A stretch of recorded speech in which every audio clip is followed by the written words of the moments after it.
అందరికీ నమస్కారం అండి. తెలుగు లెసన్ ఛానల్కి స్వాగతం. ఈ ఛానల్లో మనము పేపర్ 1, పేపర్ 2కి సంబంధించి అంటే రెండింటికి కూడా మనకు సైకాలజీ సేమ్ సిలబస్. అయితే పేపర్ 1కు కొంచెం అప్లికేషన్స్ తక్కువ ఉంటాయి, పేపర్ 2కు అప్లికేషన్స్ ఎక్కువ ఉంటాయి. ఆ రెండింటికి సంబంధించిన సైకాలజీ టోటల్ బుక్ రివ్యూ ఈ వీడియోలో చూద్దామండి. మీకు మెయిన్ టాపిక్స్, మెయిన్ పాయింట్స్, ప్రతి అంశానికి సంబంధించి స్కూల్ లైఫ్లో ఉండే ఉదాహరణలు తీసుకొని నేను ఎక్స్ప్లెయిన్ చేయడం జరిగింది.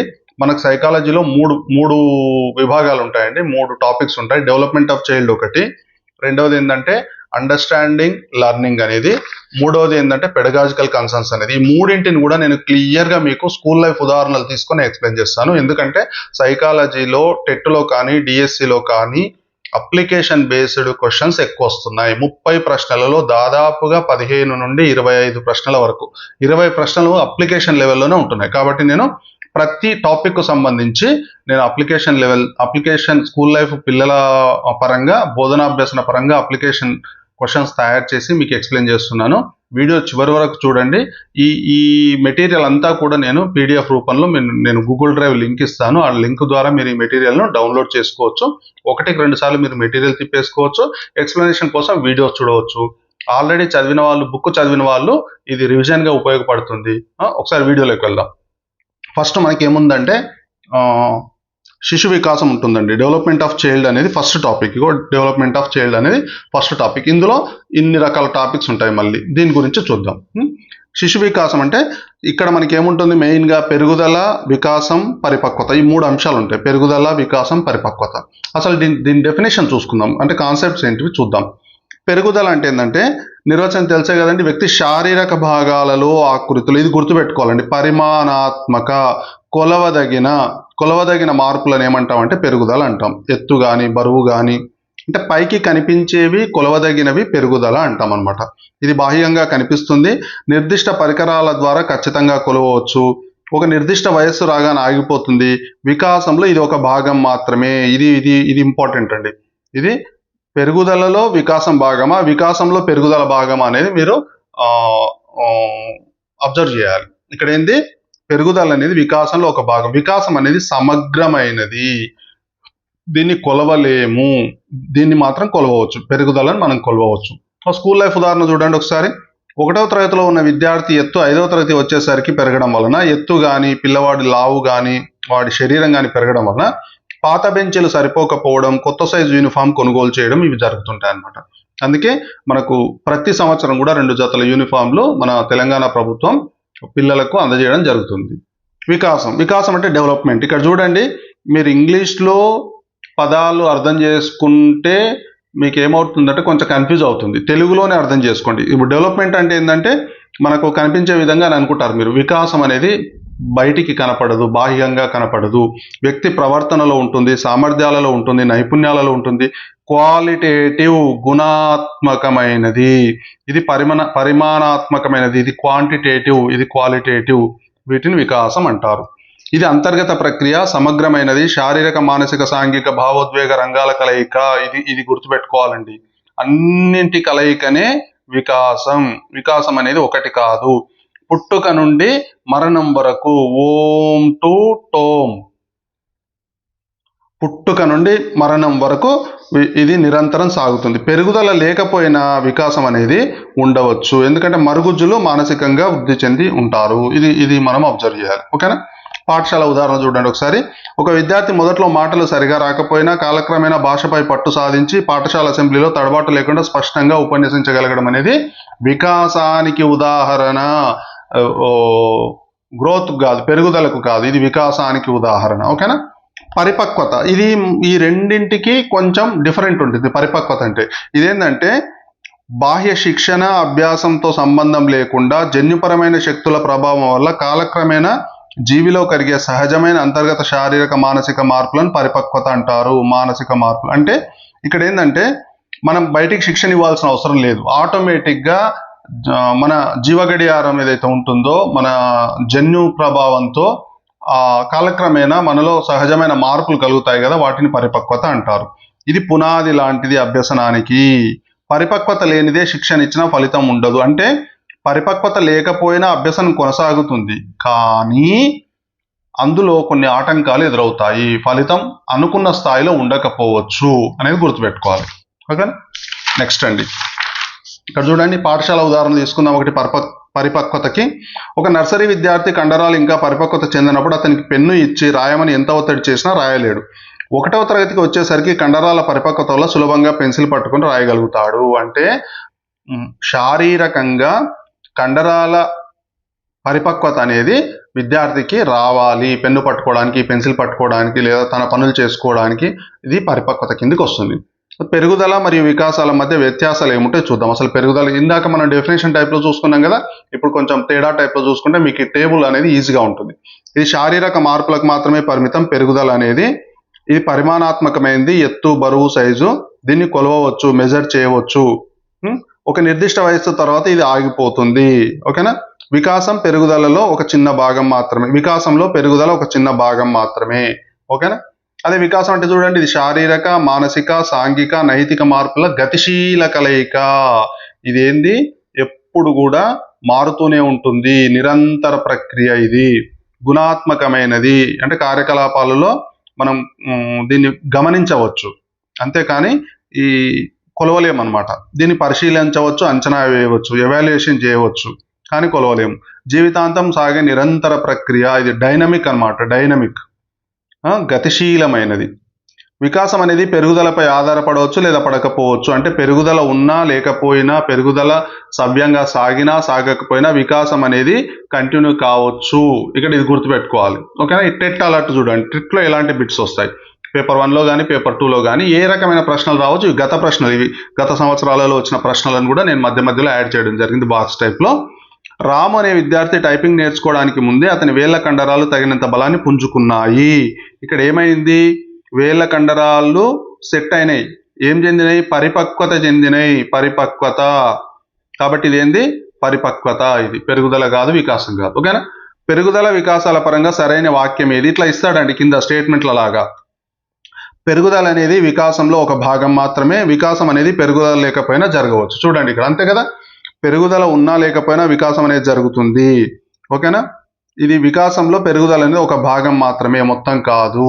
Okay, right. వికాస నియమాలు ఏంటో చూద్దాం, సూత్రాలు. ఇది వెరీ వెరీ ఇంపార్టెంట్. ఇందులోకి వెళ్ళి 1 లేదా 2 మార్కులు వచ్చే అవకాశం ఉంది. ఓకేనా. నేను ఈరోజు మీకు 30 మార్కుల మెటీరియల్ మీకు ఈ వీడియోలో నేను క్లియర్ చేస్తానండి. ప్రతి టాపిక్లో 1-2 మార్కులు మనకు అవకాశం ఉంటుంది. వికాసం అనేది యాదృచ్ఛికంగా జరగదు. ఇది కొన్ని నిర్దిష్ట సార్వత్రిక సూత్రాల ప్రకారం జరుగుతుంది. వికాసం అనేది, ఆ సూత్రాలు ఏంటివి, వికాసం నిరంతర ప్రక్రియ, ఇది కంటిన్యూస్ అన్నమాట, కంటిన్యూయస్. వికాసం అనేది కంటిన్యూయస్ ప్రాసెస్. వికాసం గర్భస్థ శిశువు నుండి ప్రారంభమై శ్మశానం వరకు నిరంతరాయంగా విరామం లేకుండా సాగుతుంది. మార్పులు నెమ్మదిగా జరుగుతాయి కాబట్టి హఠాత్తుగా కనిపించవు. ఇది వెరీ వెరీ ఇంపార్టెంట్, హఠాత్తుగా కనిపించవు. విద్యార్థి పాఠశాల ఉదాహరణ తీసుకోండి. విద్యార్థి ఆలోచన విధానం, సృజనాత్మకత రోజు రోజుకు, తరగతికి మారుతూ నిరంతరం వృద్ధి చెందుతాయి. అంతేగాని ఈ సంవత్సరం ఉన్నటువంటి సృజనాత్మక శక్తి గత సంవత్సరం ఉండాలని లేదు, తగ్గాలని లేదు, పెరగాలని లేదు, పెరగొచ్చు, తగ్గొచ్చు. ఇది అంటే మార్పు అనేది జరుగుతుంది. ఆ మార్పు అనేది తగ్గుతుందా, పెరుగుతుందా, అలాగే ఉంటుందా అనేది కాదు, మారుతుంది అన్నమాట, మారుతుంది. ఓకేనా. వికాసం అనేది ఒక నిర్దిష్ట క్రమాన్ని అనుసరిస్తుంది. లోకంలో పిల్లలందరిలో వికాసం ఒకే క్రమంలో జరుగుతుంది. దీనిలో 2 ప్రధాన ధోరణులు ఉంటాయి. ఏంటివి, శిరోపాదాభిముఖ ధోరణి. శిరోపాదాభిముఖ పేర్లను చూడండి, శిరస్సు అంటే తల, పాదాలు అంటే తల నుండి పాదాల వరకు. వికాసం మొదట తల నుండి ప్రారంభమై కింది పాదాల వైపు సాగుతుంది. ఉదాహరణ, మొదట తలను నిలపడం నేర్చుకుంటాడు, తర్వాత కూర్చుంటాడు, తర్వాత నడుస్తాడు. ఇదన్నమాట శిరోపాదాభిముఖ దశ, శిరోపాదాభిముఖ ధోరణి, శిరోపాదాభిముఖ వ్యవస్థ. నెక్స్ట్ చూడండి, సమీప దూరస్థ ధోరణి, సమీప దూరాభిముఖ ధోరణి, సమీప దూరస్థ దశ అని కూడా అంటారు దీన్ని. వికాసం శరీర కేంద్ర భాగం అంటే వెన్నెముక నుండి ప్రారంభమై తర్వాత చేతులు వేళ్ళ వరకు సాగుతుంది. ఇదేమో పై నుండి కింది వరకు, అంటే తల నుండి కాళ్ళ వరకు, తల నుండి కాళ్ళ వరకు. ఇది వెన్ను నుండి, అంటే ఇది వెన్ను నుండి ఈ అన్ని వైపులు అనమాట, అన్ని వైపులు సాగుతుంది, అన్ని వైపులు ఇది. ఓకేనా. శిశువు మొదట చేత్తో వస్తువును పట్టుకుంటాడు, తర్వాత వేళ్లతో పట్టుకోవడం నేర్చుకుంటాడు. ఇట్లా వెన్నెముక నుండి ప్రారంభమై చేతులు వేళ్ళకు సాగుతుంది ఇది. ఓకేనా. మూడోది ఏంటంటే వైయక్తిక భేదాలనేమో, ఇదేమో ఒక వ్యక్తికి సంబంధించింది. ఇది వైయక్తిక భేదాలంటే ఇరువురు వ్యక్తులు, కొంతమంది వ్యక్తులకు సంబంధించింది. పిల్లలందరిలో వికాస క్రమం ఒకటే అయినప్పటికీ వేగంలో తేడాలు ఉంటాయి. ఇది గుర్తుపెట్టుకోవాలి. మనకి ఇండివిజువల్ డిఫరెన్సెస్ ఉంటాయి. ఒకే వయసు ఉన్న ఇద్దరు పిల్లల తెలివితేటలు, ఎత్తు, ప్రదర్శన, ప్రవర్తన అన్ని కూడా ఒకేలాగా ఉండవు. ఇది యాజ్ ఎ టీచర్ మనం అర్థం చేసుకోవాలన్నమాట. నెక్స్ట్ పాఠశాల ఉదాహరణ ఒకటి చూద్దాం. దీనికి ఒకే క్లాస్లో ఉన్న రాము లెక్కలను వేగంగా చేస్తే సోముకు అర్థం కావడానికి 2-3 సార్లు చెప్పాల్సి ఉంటుంది, ఎక్కువ టీఎల్ఎం వాడాల్సి ఉంటుంది, లేదా ఎక్కువ ఉదాహరణలు స్కూల్లో నిజ జీవిత ఉదాహరణలు ఇవ్వాల్సి ఉంటుంది. అంటే ఇక్కడ ఏంది, వికాసం అనేది రాములో వేగంగా జరిగింది, సోములో తక్కువగా జరిగింది అని అర్థం. ఇక్కడ వికాసం సామాన్యం నుండి నిర్దిష్ట రూపాలకు జరుగుతుంది. జనరల్ టు స్పెసిఫిక్ వెళ్తుంది. జనరల్ టు స్పెసిఫిక్ అంటే మొదట సాధారణ ప్రతిస్పందనలు చూపిస్తాడు, తర్వాత నిర్దిష్టమైన పనులు చేస్తాడు. ఉదాహరణ చూడండి, పిల్లవాడు ఏడుస్తున్నప్పుడు శరీరం మొత్తాన్ని కదిలిస్తాడు, ఇది సామాన్య ప్రతిస్పందన. కానీ పెరిగే కొద్దీ కేవలం కళ్ళ నుండి నీళ్లు గార్చడం కానీ, ముఖం మార్చడం కానీ నిర్దిష్టం చేస్తాడు, అంటే స్పెసిఫిక్ అవుతాడు అన్నమాట. అలాగే పెన్ను పట్టుకునేటప్పుడు మొదట అరచేత్తో పట్టుకుంటాడు, తర్వాత వేళ్ళతో పట్టుకుంటాడు, అంటే జనరల్ నుండి ఏమైతుంది, స్పెసిఫిక్ అవుతుంది. జనరల్ నుండి స్పెసిఫిక్ అవుతుంది. ఓకేనా.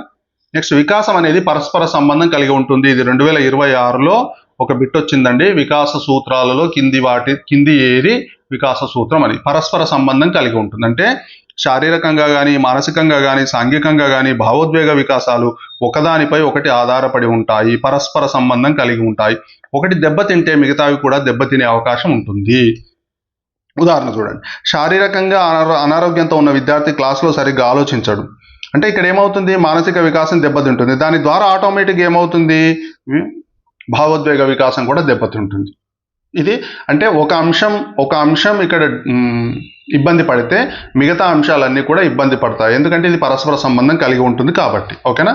నెక్స్ట్ 6వ చూడండి, వికాసం ఏకీకృత మొత్తంగా సాగుతుంది, అంటే ఇంటిగ్రేటెడ్గా సాగుతుంది అనమాట. ఇది అంటే మొదటగా ఏం చేస్తాడు, విడివిడి భాగాలను ఉపయోగించుకుంటాడు, ఆ తర్వాత ఒకేసారి సమన్వయం చేసుకుంటాడు. సైకిల్ దొక్కేటప్పుడు గమనించాలి దీన్ని మనం. ఒక విద్యార్థి సైకిల్ దొక్కేటప్పుడు కాళ్ళతో తొక్కుతూనే, చేతులతో హ్యాండిల్ తిప్పుతూ, కళ్ళతో రోడ్డును గమనిస్తూ అన్ని శారీరక భాగాలను సమన్వయం చేసుకుంటాడు. చెవులతో వింటాడు ముందొచ్చే ఆహారంలో అన్ని. అంటే ఇక్కడ కళ్ళతో చూసింది, చెవులతో విన్నది, చేత్తో పట్టుకున్నది, కాళ్ళతో తొక్కేది అన్ని సమన్వయం చేసుకొని ఏకీకృత మొత్తంగా వికాసాన్ని ప్రదర్శింపజేస్తాడు. ఇది వికాసం ఏకీకృతంగా మొత్తంగా సాగుతుంది అనే దానికి ఉదాహరణ. ఇక్కడ మీకు బిట్స్ ఎట్లా పడతాయంటే, ఇప్పుడు చెప్పిన స్కూల్ లైఫ్ ఉదాహరణలే తీసుకొని ఇది ఏ సూత్రానికి సంబంధించింది, ఏ నియమానికి సంబంధించింది, ఇది ఏ వికాస నియమము, ఏ వికాస దశ అని అడుగుతాడు అనమాట. వికాసాన్ని మనం ఊహించవచ్చు, అంటే గెస్ చేయవచ్చు, ముందుగా చెప్పవచ్చు. ఒక పిల్లవాడి ప్రస్తుత వికాస వేగాన్ని, సామర్థ్యాలను బట్టి భవిష్యత్తులో అతను ఏ రంగంలో ఎలా ఉంటాడో కొంతవరకు ఊహించవచ్చు. అదే నిజం కావచ్చు, కాకపోవచ్చు, కానీ మనం ఊహించడానికి అవకాశం ఉంది. అందులో అతన్ని ప్రోత్సహించడానికి మనకు ఒక ఆధారం దొరుకుతుంది అనమాట. ప్రాథమిక తరగతిలో సైన్స్ ప్రాజెక్టులు అద్భుతంగా చేసే విద్యార్థి భవిష్యత్తులో మంచి పరిశోధకుడు లేదా ఇంజనీర్ అవుతాడని ఉపాధ్యాయుడు ముందని అంచనా వేయడం అనేది వికాసాన్ని ఊహించవచ్చు అనే సూత్రానికి ఉదాహరణ. వికాసం అనేది అనువంశికత, పరిసరాల పరస్పర చర్య ఫలితం. అంటే కేవలం అనువంశికత కాకుండా పరిసరాలు కూడా వికాసాన్ని ప్రభావితం చేస్తాయి. వికాసం అనేది కేవలం పుట్టుకతో వచ్చే గుణాలు లేదా చుట్టూ ఉండే వాతావరణం వల్ల మాత్రమే జరగదు. ఈ రెండింటి పరస్పర చర్య ఫలితం. అంటే ఇక్కడ ఏంటంటే చాలా మంది అనువంశికత అనుకుంటాం వికాసం అంటే పరిసరాల వల్ల కూడా విద్యార్థులలో వికాస మార్పులు జరుగుతాయి. అంటే తల్లిదండ్రులు బాగా చదువుకోకపోయినా పరిసరాల వల్ల విద్యార్థి బాగా చదువుకునే అవకాశం ఉంటుంది. తల్లిదండ్రులు గొప్పగా చదువుకున్నా కూడా పరిసరాల ప్రభావం వల్ల విద్యార్థి తక్కువ ప్రజ్ఞను, ప్రతిభను చూపించే అవకాశం ఉంటుంది. అంటే పరిసరాలు కూడా ప్రభావితం చేస్తాయని ఒక ఉదాహరణ తీసుకోవాలి మనం. ఒక విద్యార్థికి పుట్టుకతోనే తండ్రిలాగే మంచి బుద్ధి కుశలత ఉన్నప్పటికీ పాఠశాలలో మంచి ఉపాధ్యాయులు, లైబ్రరీ దొరికినప్పుడే అతను రాణించగలుగుతాడు. అంటే పరిసరాలలో అతనికి సపోర్ట్ లేకపోతే, సహాయం లేకపోతే ఏమవుతుందంటే అతడు రాణించలేడు. ఇక్కడ వికాసం అనువంశికత, పరిసరాల పరస్పర చర్య ఫలితం అనే సూత్రం ఆధారంగా మనం తీసుకోవాలన్నమాట. ఇది మనం ఈ ఎట్లా ఎడ్యుకేషన్ ఇంప్లికేషన్స్ ఏం చేసుకోవాలి, వీటి ఆధారంగా ఈ వికాస సూత్రాల ఆధారంగా మనం ఏం చేయాలంటే వైయక్తిక భేదాలను గమనించాలి. మనం ఇండివిజువల్ డిఫరెన్సెస్ గమనించి ఎవరి స్థాయికి అనుగుణంగా రకరకాల బోధనా పద్ధతులను ఉపయోగించాలి. ఎందుకంటే అందరికీ ఒకే బోధనా పద్ధతి ఉపయోగిస్తే సెట్ కాదు. ఎందుకంటే వికాస పరంగా విద్యార్థులు ఇండివిజువల్ డిఫరెన్సెస్ కలిగి ఉంటారు. కాబట్టి పిల్లల పరిపక్వత స్థాయిని బట్టి పాఠ్య ప్రణాళిక రూపకల్పన జరగాలి. ఇక్కడ బిట్లు పడతాయండి. ఇక్కడ దీంట్లో ఏ రకంగా అంటే అందరికీ కలిపి ఒకటే బోధనా పద్ధతి చేస్తావా, లేదంటే స్థాయి ఆధారంగా బోధన చేస్తావా, లేకుంటే కేవలం సి గ్రేడ్ పిల్లలను దృష్టిలో ఉంచుకుంటావా, కేవలం టాప్ పిల్లల్ని దృష్టిలో ఉంచుకుంటావా అనే బిట్టు పడుతుంది. ఉన్న 4 ఆప్షన్లు కూడా ఏబిసిడి 4 ఆప్షన్లు కూడా మనకు సరైనవి అనిపిస్తాయి. కానీ నీ దృష్టిలో సరైనది కావచ్చు, కానీ అది విద్యార్థుల దృష్టిలో, వ్యవస్థ దృష్టిలో, సమగ్ర ఆలోచన దృష్టిలో సరైనది కావాలి. సమగ్ర దృక్పథాన్ని మనం అక్కడ పేపర్ మీద చూపించాల్సి ఉంటుంది అనమాట. ఓకేనా? అట్లా పెట్టుకొని మనము ఏం చేయాలి, జవాబును గుర్తించాలి.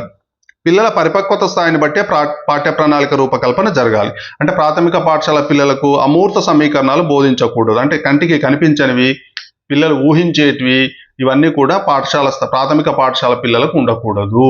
వాళ్ళకు మూర్త భావనలు ఎక్కువగా ఉంటాయి కాబట్టి మూర్త పరంగానే పాఠ్య ప్రణాళికలో భావాలు ఉండాలి. ఇక్కడ చూడండి, ఒక బిట్ చూడండి. ఒక శిశువు మొదట వస్తువును చేత్తో పట్టుకొని తర్వాత వేళ్లతో పట్టుకోవడం నేర్చుకున్నాడు. ఇక్కడ ఏ వికాస సూత్రం వర్తిస్తుంది? ఈ రకంగా బిట్ అడుగుతాడండి. దానికి ఊహించుకోవాలి మనం. అంటే మొదట చేత్తో పట్టుకుండు, తర్వాత వేళ్లతో పట్టుకుండు, ఏమైంది అక్కడ? సమీప దూరాభిముఖ ధోరణి అయ్యిందనమాట. లేదా సామాన్య నుండి నిర్దిష్ట రూపాల నియమం కూడా అయ్యింది. జనరల్ టు స్పెసిఫిక్ అయ్యింది. నెక్స్ట్ సమీప దూరస్థ దశ అయ్యింది ఇక్కడ. ఇది ఈ రకంగా బిట్స్ అడుగుతాడు మనల్ని. ఓకేనా? నెక్స్ట్ చూడండి ఒక బిట్. తరగతి గదిలో 2 విద్యార్థులు ఒకే వయస్సు కలిగి ఉన్నప్పటికీ ఒకరు చిత్రలేఖనంలో మరొకరు గణితంలో ప్రతిభ చూపుతున్నారు. ఇది ఏ నియమం? ఇద్దరికి ఇండివిజువల్ డిఫరెన్సెస్ ఉన్నాయి. చూడండి, ఒకరేమో ఇద్దరు ఒకే వయసు, ఒకే బెంచ్ మీద కూర్చున్నారు, కలిసి తింటారు, కలిసి వస్తారు. కానీ ఒకరికేమో చిత్రలేఖనంలో ఆసక్తి ఉంది, ఒకడేమో మ్యాథ్స్ లో గణితంలో ప్రతిభ చూపుతున్నాడు. అంటే ఇక్కడ ఏంది? ఇండివిజువల్ డిఫరెన్సెస్ ఉన్నాయి. వైయక్తిక భేదాల నియమం పరంగా, ఈ సూత్రం పరంగా పిల్లలు ఇది చేస్తున్నారు అనేది మనం అబ్జర్వ్ చేయాలి. ఓకేనా? వికాసాన్ని ప్రభావితం చేసే కారకాలు, ఫ్యాక్టర్స్ ఏంటి? ఏ కారకాలు ఈ వికాసాన్ని ప్రభావితం చూపిస్తాయి? విద్యార్థులలో వికాసం తగ్గడానికి, పెరగడానికి, మార్పు లేకపోవడానికి ఏ కారకాలు పనిచేస్తాయనేది చూడాలి. ఒకటి జీవ సంబంధ కారకాలు, అంటే అనువంశికతకు సంబంధించి, అంటే తల్లిదండ్రుల నుంచి క్రోమోజోములు, జన్యువుల పరంగా పిల్లల ఆకృతి, ఇవన్నీ కూడా మనకు వికాసాన్ని ప్రభావితం చేస్తాయి. ఓకేనా? ఈ గ్రంథులు, అంటే విద్యార్థులలో ఆ గ్రంథుల స్వభావాన్ని బట్టి, ఆ గ్రంథుల ప్రభావాన్ని బట్టి కూడా వికాసం ప్రభావితం చేసే అంశం ఉంటుంది. ఉదాహరణకు పిట్యూటరీ గ్లాండ్ చూడండి, ఇది very very important. Last year మనకు 2026 లో ఒక సెషన్లో బిట్ వచ్చింది. పిట్యూటరీ గ్రంథి ఎక్కువైంది అనుకోండి, జైగాంటిజం అనేది ఒకటి వస్తుంది, అతి పొడవు. తగ్గింది అనుకోండి, డ్వార్ఫిజం వస్తుంది, మరుగుజ్జుతనం వస్తుంది. ఓకేనా? నెక్స్ట్ థైరాయిడ్ లోపించింది అనుకోండి, మందకొడితనం ఏర్పడుతుంది. అంటే నిరాశ నిస్పృహలతో ఉంటాడు, మందకొడితనం ఉంటుంది, కొంచెం చిరాకుగా ఉంటాడు. ఇదంతా కూడా థైరాయిడ్ లోపం. నాడీ వ్యవస్థ అభివృద్ధి కూడా శారీరక సమన్వయానికి తోడ్పడుతుంది. ఇది. నెక్స్ట్ మానసిక కారణాలు. రెండవది మానసిక కారణాలు ఏంటంటే వ్యక్తి బుద్ధి కుశలత, ఇంటెలిజెన్స్ అంటే ప్రజ్ఞ, ఆలోచన విధానం, ఆత్మవిశ్వాసం, భావోద్వేగ నియంత్రణ, వైఖరులు ఇందులో భాగం. ఓకేనా?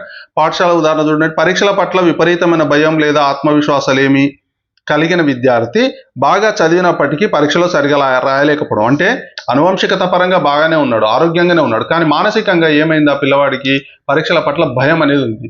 ఆ భయం వల్ల సరిగా రాయలేడు. ఇక్కడ మనం యాజ్ ఎ టీచర్ మనం ఏం చేయాలి? పరీక్షల పట్ల భయాన్ని పోగొట్టడానికి పిల్లవాడికి మనం మోటివేషన్ ఇవ్వాలి, ప్రయత్నం చేయాలి. పిల్లవాడి ఆలోచన దృక్పథాన్ని మార్చడానికి ప్రయత్నం చేయాలి. నెక్స్ట్ ఈ రెండే కాకుండా, అంటే శారీరక, అంటే జీవ సంబంధ కారణాలు, మానసిక కారణాలే కాకుండా మనకు సామాజిక కారణాలు కూడా వికాసాన్ని ప్రభావితం చేస్తాయి. ఏంటివి? శిశువు పెరిగిన కుటుంబము, తల్లిదండ్రుల ఆర్థిక స్థితి, సమాజం, పాఠశాల వాతావరణం, స్నేహితులు, ఇవన్నీ కూడా ఆచారాలు, సాంప్రదాయాలు, ఇవన్నీ కూడా పిల్లల యొక్క వికాసాన్ని ప్రభావితం చేస్తాయి. ఉదాహరణకు ఇంట్లో నిరంతరం గొడవలు జరిగే వాతావరణం ఉంటే ఆ పిల్లవాడు స్కూల్లో కూడా దూకుడుగా ప్రవర్తించడము, అంటే టీచర్ల పట్ల కానీ, పిల్లల పట్ల కానీ, సమాజం పట్ల కానీ అగ్రెసివ్గా ఉండడము, లేదా ఒంటరిగా ఉండిపోవడం, ఇట్లాంటివి జరుగుతుందన్నమాట. అంటే పిల్లవాడి వికాసం అంటే ఏంది? కేవలం చదువొక్కటే కాదు, మానసిక, శారీరక, భావోద్వేగాలు ఇవన్నీ కూడా ప్రభావితం చేసే అంశాలు. మానసిక కారణాలు ఉంటాయి, సామాజిక కారణాలు ఉంటాయి, జీవ సంబంధ కారణాలు ఉంటాయి. ఓకేనా? నెక్స్ట్ వికాస రంగాలు, అంటే ఈ డైమెన్షన్స్ ఏమున్నాయి, వాటి మధ్య ఇంటర్లింక్ ఏముంది చూద్దాం ఒకసారి. ఓకేనా? వికాస రంగాలు ఏంటివి? వికాసంలో చూడండి, ప్రధానంగా వికాస రంగాలు మనకు శారీరక చలన వికాసం. ఓకేనా? Physical and motor. శారీరక చలన వికాసం అంటే ఎత్తు కానీ, బరువు పెరగడం, కండరాల నియంత్రణ, చిన్న కండరాల నియంత్రణ, అంటే ఇవన్నీ రాయడము, ఇవన్నీ చేయడం, ఇదంతా ఏంటంటే శారీరక చలన వికాసం. చలన వికాసం అంటే కదిలించడం. ఓకేనా? సంజ్ఞానాత్మక వికాసం అంటే ఇది కాగ్నిటివ్ అనమాట. మెదడు చురుకుదనము, ఆలోచించడము, జ్ఞాపక శక్తి, ఊహాశక్తి, సమస్య పరిష్కారం, ఇవన్నీ కూడా సంజ్ఞానాత్మక వికాసం కిందకి వస్తాయి. భావోద్వేగ వికాసం అంటే కోపము, భయము, ఆనందం, అసూయ భావాలకు సంబంధించినటువంటి అంశాలు భావోద్వేగ వికాసం కిందకి వస్తాయి. సాంఘిక వికాసం అంటే సంఘంలో కలవడం కానీ, ఇతరులతో స్నేహం చేయడం కానీ, వాళ్ళని గౌరవించడం కానీ, ఇతరులతో కలిసిపోవడం కానీ, ఈ లీడర్షిప్ క్వాలిటీస్ కానీ ఇవన్నీ కూడా సాంఘిక వికాసం కిందకి వస్తాయి. అంటే మనకు ప్రశ్న ఏ రకంగా వస్తుందంటే, ఏదైనా ఒక 2 అంశాలు ఇచ్చి ఇది ఏ రకమైన వికాసానికి సూచన అంటే, పిల్లవాడు ఉదాహరణకు సమాజంలో నాయకత్వ లక్షణాలు పెంపొందించుకొని, ఉదాహరణకు వినాయక చవితి వస్తుంది రేపు. వినాయక చవితిలో పిల్లవాడు ఒక 3-4 పిల్లల్ని పోగేసుకొని చందాలు వసూలు చేసుకొని వినాయకుడిని నిలబెట్టి వినాయకుని పండుగను ఘనంగా జరపడానికి ప్రయత్నం చేశాడు. నాయకత్వ లక్షణాలు పెంపొందాయి. ఇది ఏ వికాసానికి ఉదాహరణ అని బిట్ వస్తుంది అనమాట. ఇది సాంఘిక వికాసానికి ఉదాహరణ. అంటే పిల్లవాడికి శారీరక చలన వికాసం ఉండాలి, అందులో సంజ్ఞానాత్మక వికాసం ఉండాలి, భావోద్వేగ వికాసం ఉండాలి. ఎక్కువగా పనిచేసేది ఏంది? సాంఘిక వికాసం పనిచేస్తుంది. కాబట్టి ఈ రకమైన బిట్స్ వచ్చినప్పుడు మీరు ఏం చేస్తారంటే అది ఏ వికాసానికి సంబంధించింది అనేది మీరు గెస్ చేసి పెట్టాల్సి ఉంటుంది. ఓకేనా? నెక్స్ట్ నైతిక వికాసం. ఏది మంచి చెడు ఇవన్నీ కూడా అంటే డిస్క్రిమినేషన్, విచక్షణ, తన అంతరాత్మ అనుసరించడం ఇవన్నీ కూడా నైతిక వికాసానికి కారకాలు. నెక్స్ట్ భాషా వికాసం, భాషకు సంబంధించింది. శబ్దాలను గ్రహించడము, నేర్చుకోవడము, సొంతంగా మాట్లాడడము, రాయడము, భావ వ్యక్తీకరణ చేయడము, భావగ్రహణం చేయడము ఇవన్నీ కూడా భాషా వికాసానికి సంబంధించిన అంశాలు. అయితే ఈ నైతిక వికాసం కానీ, భాషా వికాసం కానీ, లేదా మానసిక వికాసం కానీ, శారీరక వికాసం కానీ మరి ఏ దశలో ఎట్లా ఉంటాయి, శిశు దశలో ఎట్లా ఉంటాయి, పూర్వబాల్య దశలో ఎట్లా ఉంటాయని ఒకసారి చూద్దాం. ఇది వికాస దశ, వయస్సు, స్వరూపం. ఈ ఒక్క టేబుల్ గుర్తుపెట్టుకున్నారు అనుకోండి, మీరు ఒక్క ప్రశ్న ఇక్కడ మీకు ఒక ప్రశ్న లేదా 2 ప్రశ్నలు పడతాయండి దీంట్లో. ఈ టేబుల్ ఒకసారి గుర్తుపెట్టుకోండి. నేను ఇది PDF మీకు పెడతాను, మీరు గూగుల్ డ్రైవ్ నుండి దీన్ని డౌన్లోడ్ చేసుకోవచ్చు, ప్రింట్ తీసుకోవచ్చు. ఒకసారి వింటే కూడా మీకు చాలా ఈజీగా గుర్తుంటుంది. ఇన్ఫాన్సీ, శిశు దశ. ఇది ఎప్పటి నుంచి ఎప్పటి వరకు? పుట్టినప్పటి నుండి 2 సంవత్సరాల వరకు. ఇది బాగా గుర్తుపెట్టుకోండి. 0 to ఇది ప్రతి సందర్భంలో మనకు ప్రతి సిద్ధాంతంలో కూడా శిశు దశ అంటే 0 to 2 years అనే గుర్తుపెట్టుకోండి. 0 నుండి 2 సంవత్సరాలు. ఓకేనా? ఇక్కడ చూడండి, శారీరక మరియు చలన వికాసం అత్యంత వేగంగా ఉంటుంది, బాగా పెరుగుతారు. బోర్లా పడటం, పాకడం, నిలబడటం, నడవడం అంటే ఈ 2 సంవత్సరాల లోపే పిల్లల్లో మనం అనేక రకాల శారీరక చలన వికాసాలను గమనించవచ్చు అనమాట. ఓకేనా? భాషా వికాసంలో అస్పష్టత, బబ్లింగ్ ఉంటుంది. అంటే ముద్దగా మాట్లాడడం, అస్పష్టంగా మాట్లాడడము, లేకుంటే ఒక పదంలోని మొదటి అక్షరాన్ని మాట్లాడడము, అట్లా ఈ బబ్లింగ్ ఉంటుంది అనమాట.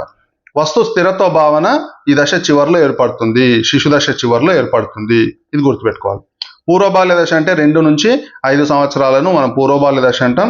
దీన్ని బొమ్మల ఏజ్, టాయ్ ఏజ్ అంటాం. టాయ్ ఏజ్ ఇది very very important, very very important. ఇది పాఠశాల పూర్వ వయసు, ఇప్పుడే పాఠశాలకు స్టార్ట్ అవుతుంటారు. పిల్లలు అన్వేషణ, ప్రతిదానికి ప్రశ్నలు అడగడం ఎక్కువ ఉంటుంది. అంటే పిచ్చి పిచ్చి ప్రశ్నలు కావు అవి, తెలుసుకోవాలనే కుతూహలం, ఇదేంది, ఎందుకు, ఏం చేస్తారు, ఇది అవునా కాదా, ఇది 1-2 సార్లు ఓపికగా మనం సమాధానాలు చెప్పాల్సి ఉంటుంది. ఓపికగా వాళ్ళు ప్రశ్నలు అడుగుతూ ఉంటారు. ఓకేనా? భాషా వికాసం చాలా వేగంగా పెరుగుతుంది. అంటే ఈ దశతో పోలిస్తే, శిశు దశతో పోలిస్తే పూర్వబాల్య దశలో ఎక్కువ పదాలను నేర్చుకుంటారు. నెక్స్ట్ సమాజాన్ని బాగా గ్రహిస్తారు. సమాజంలో మాట్లాడే మాటలన్నింటినీ కూడా పిల్లవాళ్ళు ప్రవర్తిస్తారు. పదజాలం బాగా పెరిగే దశ. ఉదాహరణ, ప్లే స్కూల్ లేదా నర్సరీ పిల్లలు ఇంట్లో ఉన్న ప్రతి వస్తువును పట్టుకుని ఇదేంటి, ఎందుకు నిరంతరం ప్రశ్నలు అడగడం, బొమ్మలతో ఒంటరిగా ఆడుకోవడం ఇదంతా జరుగుతుంది. దీన్ని పాఠశాల స్కూల్ ఏజ్ అంటాం, దీన్నే గ్యాంగ్ ఏజ్ కూడా అంటాం. ఇది వెరీ వెరీ ఇంపార్టెంట్. ఓకేనా?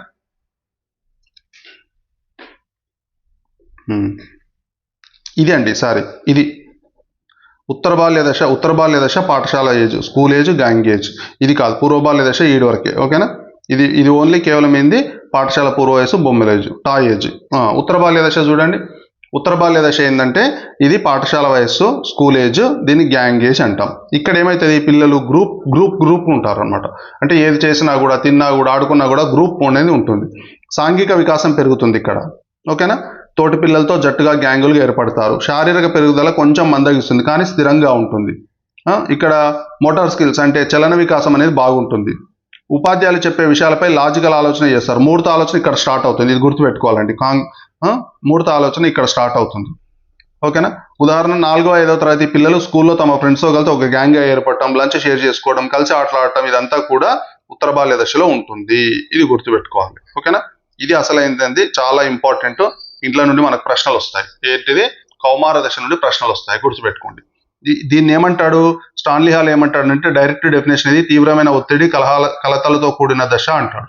తీవ్రమైన ఒత్తిడి కలతలతో కూడిన దశ అంటాడు స్టాన్లీ హాల్. ఏ దశని? కౌమార దశని. ద్వితీయ అంటే సెకండరీ స్టేజ్ వస్తుంది. ద్వితీయ లైంగిక లక్షణాలు వస్తాయి, పిల్లలకు మీసాలు రావడం ఇట్లాంటివి జరుగుతుంది ఇక్కడ. ఓకేనా. భావోద్వేగ అసమతుల్యత ఎక్కువగా ఉంటుంది. అంటే పిల్లలు భావోద్వేగాలను అంచుకోలేరు, వెంటనే కోపం వస్తుంది, వెంటనే సంతోషం పొందుతారు. అంటే ఏది వచ్చినా కూడా అంచుకోలేరు, ఎందుకంటే హార్మోన్ల మార్పుల వలన. నెక్స్ట్ హీరో వర్షిప్ ఎక్కువగా ఉంటుంది ఇక్కడ. హీరో వర్షిప్ ఎక్కువగా ఉంటుంది అంటే ఆరాధన ఎక్కువగా ఉంటుంది. అంటే తను చూసిన వాళ్ళు, ఆదర్శంగా తీసుకున్న వాళ్ళ మీద విపరీతమైన అభిమానం అనేది ఉంటుందన్నమాట. అమూర్త ఆలోచన పెరుగుతుంది. ఇక్కడ అబ్స్ట్రాక్ట్, కాంక్రీట్ ఆలోచన. కాంక్రీట్ అంటే ఇది అబ్స్ట్రాక్ట్ ఆలోచన పెరుగుతుందండి. కాంక్రీట్ ఇక్కడ, మూర్త ఆలోచన ఇక్కడ, అమూర్త ఆలోచన ఇక్కడ. ఉదాహరణ, హై స్కూల్ లేదా కాలేజీ విద్యార్థులు తమకు నచ్చిన టీచర్ లేదా సినీ స్టార్, స్పోర్ట్స్ స్టార్ లాగా జుట్టు దుస్తులు ధరించడానికి ప్రయత్నించడం, భవిష్యత్తు కెరీర్ గురించి తీవ్రంగా ఆందోళన చెందడం జరుగుతుంది. చూడండి ఇక్కడ తీవ్రమైన ఒత్తిడి కలతలతో కూడిన దశ అంటారు. ఇది గుర్తుపెట్టుకోవాలి. మన పిల్లలు ఎక్కువగా ఈ రెండు దశల్లో ఉంటారు. ఉత్తర బాల్య దశ, కౌమార దశల్లో ఉంటారు. కాబట్టి ప్రశ్నలు ఈ రెండు దశల నుండి మనకు ఎక్కువగా రావడానికి అవకాశం ఉంటుంది. ఈ రెండు దశలు మనకు చాలా ఇంపార్టెంట్ అనేది గుర్తుపెట్టుకోవాలి. నెక్స్ట్ చూడండి. నెక్స్ట్ ఈ టెట్లో ఎట్లా వస్తాయి చూద్దాం. స్టాన్లీ హాల్ ప్రకారం తీవ్రమైన ఒత్తిడి కలతలతో కూడిన దశ ఏది? చెప్పండి. దశ ఏది? కౌమార దశ.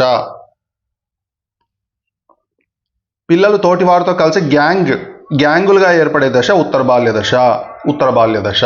ఓకేనా. ఇది ఇంపార్టెంట్ అండి. ఇంకా వికాస సిద్ధాంతాలు ఇది వెరీ వెరీ ఇంపార్టెంట్. ప్రతిసారి 3 లేదా 4 బిట్స్ వస్తాయి ఇందులో నుండి. అప్లికేషన్ మెథడ్లో వస్తాయండి. నేను ప్రతి సందర్భంలో అప్లికేషన్ మెథడ్లో చెప్పాను. ఇక్కడ అప్లికేషన్ మెథడ్ ఇస్తున్నాను, అంటే మీకు ప్రశ్నలన్నీ కూడా అప్లికేషన్ మెథడ్లో ఇస్తున్నాను. ఒక్కసారి ఈ వీడియో చివరి వరకు చూడండి. పియాజే ప్రకారము మొత్తం ఎన్ని దశలు ఉంటాయంటే చూడండి ఒకసారి. 4 దశలు ఉంటాయి. పియాజే ప్రకారం 4 దశలు ఉంటాయి. 4 దశలు అండి. పియాజే ప్రకారం 4 దశల్లో వివరించడం జరిగింది. ఒకటి ఏంటంటే ఇంద్రియ చాలక దశ. ఇంద్రియాలు, ఇది గుర్తుపెట్టుకోవాలి. ఇంద్రియ చాలక దశ. ఇది అక్కడ శిశు దశ ఏదైతే ఉందో సేమ్ అదే 2 నుంచి 0 నుంచి 2 సంవత్సరాలు అన్నమాట. ఇక్కడ జ్ఞానేంద్రియాలు చలనావయవాల ద్వారా నేర్చుకుంటారు. 9 నెలల వరకు వస్తు స్థిరత్వ భావన ఉండదు. అంటే కంటికి కనిపించకపోతే ఆ వస్తువు లేదనుకుంటారు. ఆ తర్వాత 9 నెలల తర్వాత అంటే ఈ శిశు దశ యొక్క చివరి దశలో వస్తు స్థిరత్వ భావన ఏర్పడుతుంది. ఇది గుర్తుపెట్టుకోవాలి మనం. ఓకేనా. ఇది ఇంద్రియ చాలక దశ. ఇక్కడ మనకు బిట్టు పడదండి. పూర్వ ప్రచాలక దశ నుంచి మనకు బిట్స్ పడతాయి. ఇక్కడ పడకపోవచ్చు, మేబీ చెప్పలేము. పూర్వ ప్రచాలక దశ చూడండి 2 నుండి 7 సంవత్సరాలు. ఇక్కడ ఏంటంటే ఆత్మవాదం ఉంటుంది. అంటే ప్రాణం లేని బొమ్మలకు ప్రాణం ఉందనుకుంటారు పిల్లలు. బొమ్మ కింద పడితే దెబ్బ తగిలిందని ఏడవడము. మీరు బాగా అబ్జర్వ్ చేస్తుండండి పిల్లల్ని. ప్రైమరీ స్కూల్లో కానీ యూపీఎస్లో కానీ పిల్లల్ని అబ్జర్వ్ చేస్తుండండి. ఆ పిల్లలు ఏం చేస్తారంటే సేమ్ టీచర్ లాగా ఇంటి దగ్గర పేరెంట్స్ని అడగండి చెప్తారు. మీరు ఇంటి దగ్గర ఏం చేస్తారంటే చిన్న చున్నీ లాంటిది ఒకటి వేసుకొని సేమ్ టీచర్ లాగానే అభినయం చేస్తుంటారు. అంటే అక్కడ చిన్న చిన్న రాళ్ళు, ఇంట్లో ఒక బండ దగ్గర చిన్న చిన్న రాళ్ళు పెట్టుకొని వాళ్ళు పిల్లల్లాగా ఊహించుకొని టీచర్ స్కూల్లో ఎట్లాగైతే ప్రవర్తిస్తుందో ఆ అమ్మాయి లేదా అబ్బాయి ఆ పిల్లలు అనుకొని ఆ రాళ్ళను ప్రాణంగా ఉన్న పిల్లలు అనుకొని వాళ్ళతోటి అట్లా ప్రవర్తిస్తూ వాళ్ళు మాట్లాడడం కానీ చేయడం కానీ ఇట్లా అనుకరిస్తుంటారు అనమాట. ఇది ఆత్మవాదం. అహంకేంద్రవాదం. ఇక్కడ ఈగోసెంట్రిజం ఉంటుంది. అంటే ప్రపంచం అంతా తన చుట్టే తిరుగుతుందని, అందరూ తనలాగే ఆలోచిస్తారని అనుకోవడం. అంటే కళ్ళు మూసుకుంటే లోకమంతా చీకటే అనుకోవడం. ఇది ఇక్కడ ఈగోసెంట్రిజం ఉంటుంది. ఇది గుర్తుపెట్టుకోవాలి మనం. ఈగోసెంట్రిజం పూర్వ ప్రచాలక దశలో ఉంటుంది. ఇది ఇంపార్టెంట్ అండి. మూర్త ప్రచాలక దశ ఏంటంటే కంటికి కనిపించే మూర్త వస్తువులపై లాజికల్గా ఆలోచిస్తారనమాట. అంటే ఇక్కడ ఏంటంటే ఇక్కడ చూడండి ఒక ఉదాహరణ ఇచ్చింది నేను. వెడల్పాటి పాత్రలోని నీటిని పొడవాటి గ్లాసులోకి పోసినా నీటి పరిమాణం మారదు. ఉదాహరణకు గ్లాసులో నీళ్లు ఉన్నాయి, సగానికి పైగా నీళ్లు ఉన్నాయి. ఈ నీళ్లను వెడల్పాటి పాత్రలో పోసినా కూడా నీళ్లు ఒకే పరిమాణంలో ఉన్నాయి అనే భావన ఇక్కడ ఉంటుంది. ఇక్కడ అదే పూర్వ ప్రచాలక దశలో ఏముంటుంది? ఇట్లాంటి భావన ఉండదు. వీళ్ళు ఏమనుకుంటారు? వెడల్పాటి పాత్రలో నీళ్ళే ఎక్కువ అనుకుంటారు పూర్వ ప్రచాలక దశలో. కానీ మూర్త ప్రచాలక దశలో అట్లా కాదు. కొంచెం ఏమవుతుంది ఇక్కడ? కొంచెం మూర్త వస్తువులపై లాజికల్గా ఆలోచిస్తారు అన్నమాట. ఇందులో ఉన్న నీళ్లు సమానంగా ఉన్నాయని అనుకుంటారు. ఓకేనా. ఇక్కడ పర్యాత్మక భావన కూడా ఉంటుంది. అంటే 2 + 3 5 అయితే 5 - 3 2 అవుతుందని కూడా ఆలోచించే స్వభావం ఇక్కడ స్టార్ట్ అవుతుంది అనమాట. ఓకేనా. దీన్ని ఏమంటాం? విపర్యాత్మక భావన అంటాం. విపర్యాత్మక భావన, ది రివర్సబిలిటీ అంటాం. ఓకేనా. ఇది ఇంకా వెరీ వెరీ ఇంపార్టెంట్ మీకు. అమూర్త ప్రచాలక దశ, ఇది వెరీ వెరీ ఇంపార్టెంట్. అంటే కంటికి కనిపించని అమూర్త విషయాలపై అంటే సిద్ధాంతాలు, సమస్యలు ఇవన్నీ కూడా శాస్త్రీయంగా ఆలోచిస్తారు. ఒక రకంగా ఈ ఈ దశలోనే మనం పిల్లలని చాలా బాగా తయారు చేయవచ్చు. పాజిటివ్గా మనం పాజిటివ్ కమాండ్స్ ఇస్తే పాజిటివ్గా తయారవుతారు. ఈ దశలో పిల్లవాళ్లకు పూర్తిగా సమాజం పైన అవగాహన కలిగిస్తే ఉత్తమ పౌరుడుగా తయారయ్యే అవకాశం ఉంటుంది. మూడవ ఉదాహరణ చూడండి, ఒక ఉదాహరణ ఈ మొత్తానికి దశలన్నిటికి సంబంధించి. మూడవ తరగతి పిల్లవాడికి మూర్త వస్తువులు, మొక్కలు లేదా పూసలు చూపించి సైన్స్ లెక్కలు నేర్పాలి. అంటే గింజలు, రాళ్ళు వీటి ద్వారా. అదే 10వ తరగతి విద్యార్థికి ఏమి చూపించకుండా అమూర్త భావన XY అనుకుని అమూర్తంగా బీజగంతం చేయించే అవకాశం ఉంటుంది. 3వ తరగతి పిల్లవాడికి XY అంటే పిల్లవాడికి అవగాహన కాదు. ఇక్కడ కంటికి కనపడేవి చూపించాలి. ఇక్కడ కంటికి కనపడకపోయిన పిల్లవాడు వాటిని చేయగలుగుతాడు. ఇది ఓకేనా. కోల్బర్గ్ నైతిక వికాస సిద్ధాంతం, ఇది వెరీ వెరీ ఇంపార్టెంట్. సింపుల్ అండి. పియాజ్ అనగానే సంజ్ఞానాత్మక గుర్తు రావాలి మనకి. కోల్బర్గ్ అనగానే నైతిక వికాస సిద్ధాంతాలు గుర్తుకు రావాలి. ఇవి మొత్తం ఎన్ని అంటే మొత్తం 3 స్థాయిలు ఉంటాయి, 6 దశలు ఉంటాయి. ఇది గుర్తుపెట్టుకోవాలి. మొత్తం 3 స్థాయిలు, 6 దశలు. ఈయన ఏం చేశాడంటే ఒక హైంజ్ డైలమా అనే ఒక కథ ద్వారా పిల్లలను ఏం చేస్తాడంటే వాళ్ళ యొక్క నైతిక స్థాయిలను విభజిస్తాడు. ఓకేనా. ఇందులో పూర్వ సాంప్రదాయిక స్థాయి ఫస్ట్ది. ఇందులో మళ్ళీ 2 దశలు ఉంటాయి. పూర్వ సాంప్రదాయిక స్థాయి, సాంప్రదాయిక స్థాయి, ఉత్తర సాంప్రదాయిక స్థాయి, 3 స్థాయిలు. ప్రతి దాంట్లో 2 దశలు. దశలకు పేర్లు వేరే ఉన్నాయి. ఈ దశను గుర్తుపెట్టుకోవాలి మనం. పూర్వ సాంప్రదాయిక స్థాయిలో దశ ఏంది? శిక్ష విధేయత. ఈ దశ అంటే తిట్లు లేదా శిక్ష పడుతుందనే భయంతో తప్పు చేయకపోవడము. ఇది అర్థమవుతుంది కదా. అంటే శిక్ష అంటే ఎవరైనా తిడతారు లేదా కొడతారు లేదా ఏమైనా అంటారనే ఉద్దేశంతో తప్పు చేయరు. వాడికి తప్పు చేయాలని ఉన్నా కూడా చేయరు అనమాట. నెక్స్ట్ సహజ సాధనాత్మక దశ. ఇది రెండోది ఏంది అంటే నాకేం వస్తుందనే స్వార్థం. అంటే నువ్వు నాకు పెన్సిల్ ఇస్తే నేను నీకు చాక్లెట్ ఇస్తా, లేదా నువ్వు షార్పన్ ఇస్తా, ఈ రకంగా అనమాట. అంటే ఏమైనా ఇస్తే మళ్ళీ అవతల నుండి ఆశించే స్వభావం ఉంటుంది. ఇక్కడ సహజ సాధనాత్మక దశ అంటాం దీన్ని. నెక్స్ట్ సాంప్రదాయిక స్థాయిలో చూడండి, ఇక్కడ ఏంటంటే సమాజం గురించి ఆలోచిస్తారు బాగా. ఇక్కడ స్వార్థం ఎక్కువగా ఉంటుంది. పూర్వ సాంప్రదాయిక స్థాయిలో స్వార్థం ఎక్కువగా ఉంటుంది. ఇక్కడ సమాజం గురించి కొంచెం ఆలోచించి తోటి వారి పీర్ గ్రూప్ గురించి ఆలోచించే స్వభావం ఇక్కడ అలవడుతుంది. చూడండి ఇక్కడ ఏంది ఇక్కడ 3వ దశలో ఏమనుకుంటాడు అంటే 2వ స్థాయిలో మొదటి దశ, ఇది 3వ స్థాయి. ఇక్కడ మంచి బాలుడు మంచి బాలిక అనిపించుకునే దశ అనమాట. ఈ భావన ఉంటుంది. అంటే ఇతరుల నుండి మెప్పు పొందడం కోసం మంచిగా ప్రవర్తిస్తారు. అంటే ఇక్కడ చూడండి మనం అబ్జర్వ్ చేస్తుంటాం పిల్లలు ఇక్కడ అంటే గుడ్ అనిపించుకోవడం. వెరీ గుడ్ అంటే మంచిగా పని చేస్తారు. పని చేయడం మీన్స్ ఏంటంటే హోంవర్క్ చేసుకురావడము. మీరు హోంవర్క్ దగ్గర వెరీ గుడ్ అనేసారు, గుడ్ అనేసారు అనుకోండి, అక్కడ మీ ఇంకా బాగా హోంవర్క్ చేసే అవకాశం ఉంటుంది, ఇంకా మంచిగా ప్రజెంట్ చేసే అవకాశం ఉంటుంది అనమాట. మీరు అబ్జర్వ్ చేయండి పిల్లలు, మీరు గుడ్ వేసే వరకు అక్కడక్కడ తచ్చాడుతుంటారు, అక్కడక్కడే నిలబడుతుంటారు.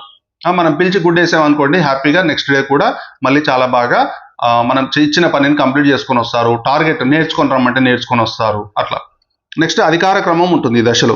అంటే ఇక్కడ ఏంటంటే చట్టాలు, రూల్స్ సమాజ రక్షణ కోసం అందరూ ఖచ్చితంగా పాటించాలనే భావన ఉంటుంది అనమాట. అంటే ఖచ్చితంగా సమాజంలో ఉండే నియమాలను పాటించాలి, లేకుంటే ఇది తప్పు అనే భావన కలిగి ఉంటారు అనమాట.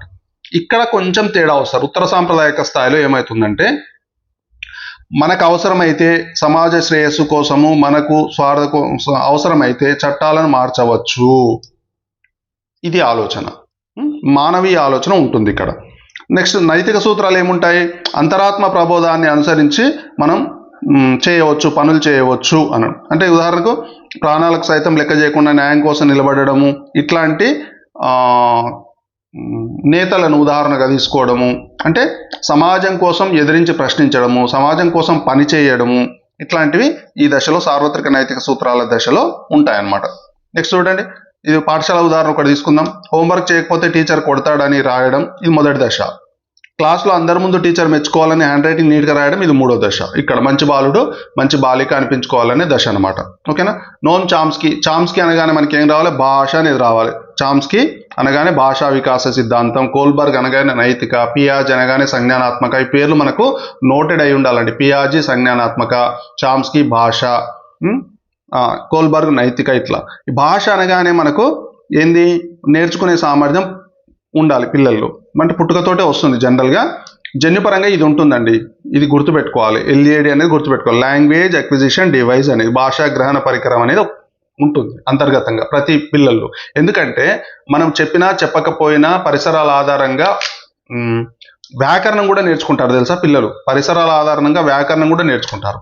నేను నిన్న వచ్చాను అంటాడు పిల్లవాడు. నేను నిన్న వచ్చాను, రేపు వస్తాను, ఈరోజు వస్తున్నాను, ఈ వచ్చాను, వస్తాను అనే వ్యాకరణ నియమాల ప్రకారం భాషను మాట్లాడుతున్నాడు అంటే పిల్లల్లో ఎల్ఏడి ఇన్బిల్ట్గా ఉన్నట్టే. అది గుర్తుపెట్టుకోవాలి. కేవలం పెద్దలను అనుకరించడం ద్వారానే కాకుండా ఈ ఎల్ఏడి సహాయంతో సొంతంగా వ్యాకరణ సూత్రాలను గ్రహించి కొత్త వాక్యాలను సృష్టిస్తారు. అంటే ఎప్పుడు వినని వాక్యాలు కూడా, పెద్దల నోట వినని వాక్యాలను కూడా, అంటే కారు నిద్రపోతుంది, దానికి అలసట వచ్చింది, తనంతట తానుగా మాట్లాడడం, ఇవన్నీ కూడా చామ్స్కీ సిద్ధాంతాన్ని చూపిస్తుంది అనమాట. అంటే ఇక్కడ ఏంటంటే చామ్స్కీ ఏమంటాడంటే పిల్లల్లో ఎల్ఏడి అనేది ఉంటుంది. అది పిల్లలకు తెలియని అంశాలను కూడా ఆటోమేటిక్ ఇన్బిల్ట్ అయి ఉంటుంది. వాళ్ళు వినని అంశాలను కూడా ఒక్కొక్కసారి వేరే దానికి అనువదించుకొని, అంటే వేరే దానికి ఆపాదించుకొని మాట్లాడడం జరుగుతుంది. ఇది యూనివర్సల్ గ్రామర్ సందర్భంగా ఎల్ఏడి ప్రకారం జరుగుతుంది అని అంటాడు అనమాట. ఓకేనా. కార్ల్ రోజర్స్ అనగానే ఆత్మ వికాస సిద్ధాంతం, ఇది గుర్తుపెట్టుకోవాలి. కార్ల్ రోజర్స్ ఆత్మ వికాస సిద్ధాంతం. ఈ సిద్ధాంతాలన్నీ కూడా నేను ఒక చిన్న 10 నిమిషాల వీడియో చేశానండి, మీకు కోడ్స్ అన్ని గుర్తుండేటట్టు ఒకసారి ఆ వీడియో చూసినా సరిపోతుంది. ఛానల్లో వీడియో ఉంది. రోజర్స్ అనేవారు ఎవరంటే మానవతావాద మనోవిజ్ఞాన శాస్త్రవేత్త అయిన. ప్రతి వ్యక్తికి సెల్ఫ్ కాన్సెప్ట్ అనేది ఉంటుంది, ఆత్మభావన అనేది ఉంటుంది. ఈ ఆత్మ, ఇది గుర్తుపెట్టుకోవాలండి. ఆత్మ ఎవరు? రోజర్స్, కార్ల్ రోజర్స్ ఆత్మ. ఈయన 2 రకాల ఆత్మలు చెప్తాడు. ఒకటి ఏంది వాస్తవిక ఆత్మ, రెండవది ఆదర్శాత్మ. 2 రకాల ఆత్మలు చెప్తాడు. ఒకటి వాస్తవిక ఆత్మ, ఆదర్శాత్మ. వాస్తవిక ఆత్మ అంటే ఏంది? నేను. ఆదర్శాత్మ అంటే ఏంది? భవిష్యత్తు, ఆదర్శంగా. ఈ రెండింటి మధ్య దూరం తగ్గితే వ్యక్తి పరిపూర్ణ ఉత్పాదక వ్యక్తి అవుతాడు. ఈ పదం గుర్తుపెట్టుకోవాలి, పరిపూర్ణ ఉత్పాదక వ్యక్తి అవుతాడు. అంటే ఇక్కడ ఏంటంటే ఉపాధ్యాయులు కానీ తల్లిదండ్రులు కానీ పిల్లలకు నిరపేక్ష సానుకూల ఆదరణ అందించాలి. అంటే అన్కండిషనల్ అనమాట. అన్కండిషనల్గా సానుకూలంగా ఉండాలి, పాజిటివ్ నేచర్ ఉండాలి. మార్కులు తక్కువ వచ్చినా కూడా తక్కువ చేసి మాట్లాడకుండా అభిమానించాలి, ప్రోత్సహించాలి. నువ్వు చేయగలవు, నెక్స్ట్ పరీక్షల్లో ఇంకా మంచి మార్కులు తెచ్చుకోగలవు, నువ్వు కష్టపడగలవు అనే ప్రోత్సాహాన్ని అందించాలి అనేది ఇక్కడ. ఓకేనా. ఎరిక్ ఎరిక్సన్ అనగానే మనోసాంఘిక వికాసం గుర్తుకు రావాలి. ఎరిక్ ఎరిక్సన్ మనోసాంఘిక వికాస సిద్ధాంతం, కార్ల్ రోజర్స్ ఆత్మ వికాసం, నెక్స్ట్ చామ్స్కీ భాషా వికాసం, పియాజే సంజ్ఞానాత్మక వికాసం, నెక్స్ట్ ఓకే ఇవి గుర్తుకు రావాలండి, నోటెడ్. ఎరిక్సన్ ఏం చేశాడంటే మొత్తం 8 వికాస దశలు గుర్తించాడు మానవ జీవిత కాలాన్ని. మనకు మాత్రం 2, 3 ఒక 4 ఇంపార్టెంట్ అనుకోండి, 4 నేను ఇక్కడ పెట్టడం జరిగింది. ఒకటి ఏంటంటే నమ్మకం వర్సెస్ అవిశ్వాసం. అమ్మ కేరింగ్ బాగుంటే లోకంపై నమ్మకం ఏర్పడుతుంది. ఈయన ఏమంటాడంటే, ఎరిక్ ఎరిక్సన్ ఏమంటాడంటే నమ్మకం వర్సెస్ అవిశ్వాసం. అంటే ఉదాహరణకి అమ్మ కేరింగ్ బాగుంటే లోకంపై నమ్మకం ఏర్పడుతుంది అనేది ఒక ఉదాహరణ. నెక్స్ట్ స్వయం ప్రతిపత్తి వర్సెస్ సిగ్గు. ఈ పదాలు ఇట్లాగే గుర్తుపెట్టుకోవాలండి. ఇవే పదాలు ఇదే రకంగా మనకు పరీక్షల్లో రావడం జరుగుతుంది. పదాలను మార్చరు, ఎందుకంటే శాస్త్రవేత్తలు పెట్టిన పదాలను మార్చరు, ఇవే పదాలు వస్తాయి. ఓకేనా. నమ్మకం వర్సెస్ స్వయం ప్రతిపత్తి వర్సెస్ సిగ్గు. అంటే సొంత పనులు చేస్తుంటే ప్రోత్సహిస్తే ఏమవుతుంది? స్వయం ప్రతిపత్తి వస్తుంది అనమాట. ప్రోత్సహించకుండా నువ్వు వెకిలిగా చూసావు అనుకోండి, ఆటోమేటిక్గా పిల్లవాడు ఏం చేస్తాడంటే సందేహంలో పడిపోతాడు, ఆ పనులు చేసుకోడు. చొరవ వర్సెస్ తప్పు చేసిన భావన. ఇక్కడ కొత్త ఆటలు ఆడటానికి చొరవ చూపినప్పుడు సపోర్ట్ చేయాలి, లేకపోతే ఏమవుతుంది? ఇక్కడ ఏమవుతుందంటే ఆ పిల్లవాడు ఇన్ఫీరియారిటీకి లోన్ అవుతాడు, ఆటలు అంటేనే భయపడతాడు. అంటే వెకిలిగా వ్యంగ్యంగా చూడడం కానీ మాట్లాడడం కానీ, నీకు రాదు నువ్వు పక్కకు జరుగు, ఇట్లాంటి నెగిటివ్ కామెంట్స్ చేసినప్పుడు పిల్లలు ఆత్మన్యూనత భావానికి లోన్ అవుతారు. నెక్స్ట్ శ్రమించడం వర్సెస్ న్యూనతా భావం. ఇది ఇంపార్టెంట్ మనకి, ఎందుకంటే మన పిల్లలు ఈ వయసులో ఉంటారు. శ్రమించడం వర్సెస్ న్యూనతా భావం, ఇది చూద్దాం ఒకసారి. ఓకేనా. పాఠశాల ఉదాహరణ చూడండి. తరగతి గదిలో ప్రాజెక్టులు కానీ లెక్కలు కానీ బాగా చేసినప్పుడు ఉపాధ్యాయుడు మెచ్చుకుంటే శ్రమించే గుణం పెరుగుతుంది. ఒకవేళ అందరి ముందు వాళ్ళని తిట్టామనుకోండి, లేకుంటే వెనకడుగు వేసేలా మాట్లాడామనుకోండి, ఏమవుతుంది? ఆటోమేటిక్గా న్యూనతా భావం ఏర్పడుతుంది. ఇది ఇంపార్టెంట్ అండి. పాత్ర వర్సెస్ పాత్ర గందరగోళం. పాత్ర గుర్తింపు వర్సెస్ పాత్ర గందరగోళం, ఇది ఇంపార్టెంట్. ఎందుకంటే ఈ పిల్లలు మన దగ్గర ఉంటారు. నేనెవరు, నా భవిష్యత్తు ఏంటి అని కౌమారదశ పిల్లలు తమ గుర్తింపు కోసం ఆరాటపడతారు. ఇక్కడ గైడెన్స్ ఇవ్వాల్సిన సందర్భం ఉంది మనకు. ఆ గైడెన్స్ కూడా ఎట్లా ఉండాలంటే పాజిటివ్ గైడెన్స్ ఉండాలి. సమాజానికి అవసరమయ్యే గైడెన్స్ ఉండాలన్నమాట. ఓకేనా? ఈ టెట్లో ఎట్లా వస్తాయి చూద్దాం. ఒక విద్యార్థి టీచర్ చూస్తున్నారు కాబట్టి నేను నిశ్శబ్దంగా ఉంటాను, లేదంటే కొడతారు అని ఆలోచిస్తున్నాడు. కోల్బర్గ్ నైతిక వికాసం ప్రకారం ఇతను ఏ దశకు చెందుతాడు? చూడండి, ఇది మొదటిది. ఎందుకంటే భయపడి పిల్లలు ఏం చేస్తారంటే తప్పులు చేయరు. ఇది మొదటిది. పియాజే ప్రకారం ఒక పిల్లవాడు పాత్రలోని నీటిని పొడవాటి గ్లాసులోకి పోసినప్పుడు నీటి పరిమాణం మారలేదని గ్రహించాడు. ఇది గుర్తుపెట్టుకోవాలి, మారలేదు. ఇది ఏ భావన? ఇది మూర్త ప్రచాలక దశ, పరిరక్షణ భావన. ఇది గుర్తుపెట్టుకోవాలి. మారింది కాదు, ఇక్కడ మారలేదు. నెక్స్ట్, వైయక్తిక భేదాలు, వాటి అంచనా. ఇవి ఇండివిజువల్ డిఫరెన్సెస్ అండి. కొంచెం ఫాస్ట్గానే వెళ్ళిపోదాము. వైయక్తిక భేదాలు అంటే తెలుసు కదండి, ఇద్దరు వ్యక్తులు శారీరకంగా, మానసికంగా, ప్రవర్తన పరంగా ఒకేలా ఉండకపోవడాన్ని వైయక్తిక భేదాలు అంటారు. ఇవి మనము స్కూల్ లైఫ్లో చాలా సార్లు చాలా రకాలుగా ప్రతి తరగతిలో కూడా అబ్జర్వ్ చేస్తూ ఉంటాం. ఇది వ్యక్త్యంతర భేదాలు. ఇందులో 2 రకాలు ఉంటాయి మనకి. వ్యక్త్యంతర భేదాలు అంటే ఒక వ్యక్తికి మరొక వ్యక్తికి మధ్య ఉండే భేదాలు. క్లాస్లో ఒకరికి ఆటలు బాగా వస్తే ఒకరికి పాటలు బాగా రావచ్చు. ఓకేనా? వ్యక్తిలోనే ఉండే అంతర్భేదాలు, ఒక్కరిలోనే ఉండే 2 రకాల భేదాలను ఏమంటాం? వ్యక్త్యంతర భేదాలు అంటాం. వ్యక్తి అంతర భేదాలు. రెండవది ఏంది? వ్యక్తి అంతర్గత భేదాలు. ఇదేమో ఇంటర్, ఇది ఇంట్రా, అంటే ఒకరిలోనే ఉండేటటువంటి. ఇది వ్యక్త్యంతర భేదాలు అంటే ఇద్దరు వ్యక్తులు రకరకాల భేదాలు. ఇక్కడ వ్యక్తి అంతర్గత భేదాలు అంటే ఒకే వ్యక్తిలో ఉండే వివిధ నైపుణ్యాల మధ్య తేడాలు. ఒకే వ్యక్తిలో అంటే ఒక విద్యార్థి మ్యాథ్స్లో 100 వస్తే డ్రాయింగ్లో, సోషల్లో తక్కువ మార్కులు రావచ్చు. ఒక విద్యార్థి బాగా చదవగలడు కానీ స్టేజ్ మీద మాట్లాడలేడు, భయం. ఇట్లా ఒక వ్యక్తిలో ఉండే అంతర్గత భేదాలు వ్యక్తి అంతర్గత భేదాలు. ఇద్దరు వ్యక్తుల మధ్య లేదా కొంతమంది వ్యక్తుల మధ్య ఉండేవి వ్యక్త్యంతర భేదాలు. ఇంటర్ ఇండివిజువల్, ఇంట్రా ఇండివిజువల్, ఈ పదాలు గుర్తుపెట్టుకోవాలి మనం. ఓకేనా? వివిధ రంగాలలో ఎట్లా ఉంటాయి వైయక్తిక భేదాలు, ఎట్లా వస్తాయనే చూద్దాం. ఓకేనా? వైఖరి అంటే ఏ రకమైన అంశాలు మనకు వైయక్తిక భేదాలుగా పరిగణలోకి తీసుకోవాలి. ఒక విషయం లేదా వ్యక్తి పట్ల విద్యార్థికి ఉండే సానుకూల, ప్రతికూల మానసిక దృక్పథాన్ని వైఖరి అంటారు. యాటిట్యూడ్ అనమాట. ఒక విద్యార్థికి ఇంగ్లీష్ క్లాస్ అంటే ఇష్టం ఉండటం, మరొకరికి భయం ఉండటం. అంటే ఈ పిల్లవాడికి ఇంగ్లీష్ క్లాస్ మీద మంచి వైఖరి ఉంది, ఈ పిల్లవాడికి లేదు. సహజ సామర్థ్యం, సహజంగా అది యాప్టిట్యూడ్, అభిరుచి అంటాం. దీన్ని అభిరుచి అంటాం. అభిరుచి. ఈ రెండింటికి తేడా ఉందండి, గుర్తుపెట్టుకోవాలి. మనము పరీక్షల్లో వైఖరి ప్రకారం జవాబులు రాయకూడదు, అభిరుచి ప్రకారం జవాబులు రాయాలి. ఇక్కడే మనకు మార్కులు పోతాయి. తగిన శిక్షణ ఇస్తే భవిష్యత్తులో ఒక నిర్దిష్ట రంగంలో రాణించగల పుట్టుకతో వచ్చే ప్రత్యేక అంతర్గత నైపుణ్యం సహజ సామర్థ్యం. సంగీతంలో సహజ సామర్థ్యం ఉన్న పిల్లవాడు త్వరగా కీబోర్డ్ ప్లే చేయడం నేర్చుకుంటాడు. అంటే వానికి ఆల్రెడీ కొంత సామర్థ్యం ఉంది దాని మీద, కాబట్టి ఆటోమేటిక్గా ఇంకొక అంశం మీద కూడా నేర్చుకునే అవకాశం ఉంటుందన్నమాట. ఆసక్తి అంటే ఒక పని లేదా సబ్జెక్టుపై విద్యార్థి స్వయంగా చూపే ఇష్టం లేదా ప్రత్యేక శ్రద్ధను ఏమంటాం? ఆసక్తి అంటాం. అలవాట్లు అంటే నిత్యం పునరావృతం చేయడం, ఒకే పని మళ్ళీ మళ్ళీ మళ్ళీ మళ్ళీ మళ్ళీ చేయడం, దాన్ని ఏమంటాం? అలవాటు అంటాం. డైరీ రాయడము, గోలు కొరకడం, ఇట్లాంటివి. నెక్స్ట్, ఆలోచన అంటే ఆలోచనలో మళ్ళీ సృజనాత్మక ఆలోచన అంటే ఒక సమస్యకు కొత్తవి అనమాట. ఉదాహరణకి కాలుష్యం ఎందుకు ఏర్పడుతుంది, ఇట్లా కొత్త ఆలోచనలు చేయడాన్ని సృజనాత్మకత ఆలోచన అంటాం. సమగ్ర ఆలోచన అంటే ఒక విషయం గురించి లోతుగా ఆలోచించడం. ఉదాహరణకు మల్టిపుల్ చాయిస్ క్వశ్చన్స్కి ఆన్సర్ చేయడం అనేది సమగ్ర ఆలోచన కిందకి వస్తుంది.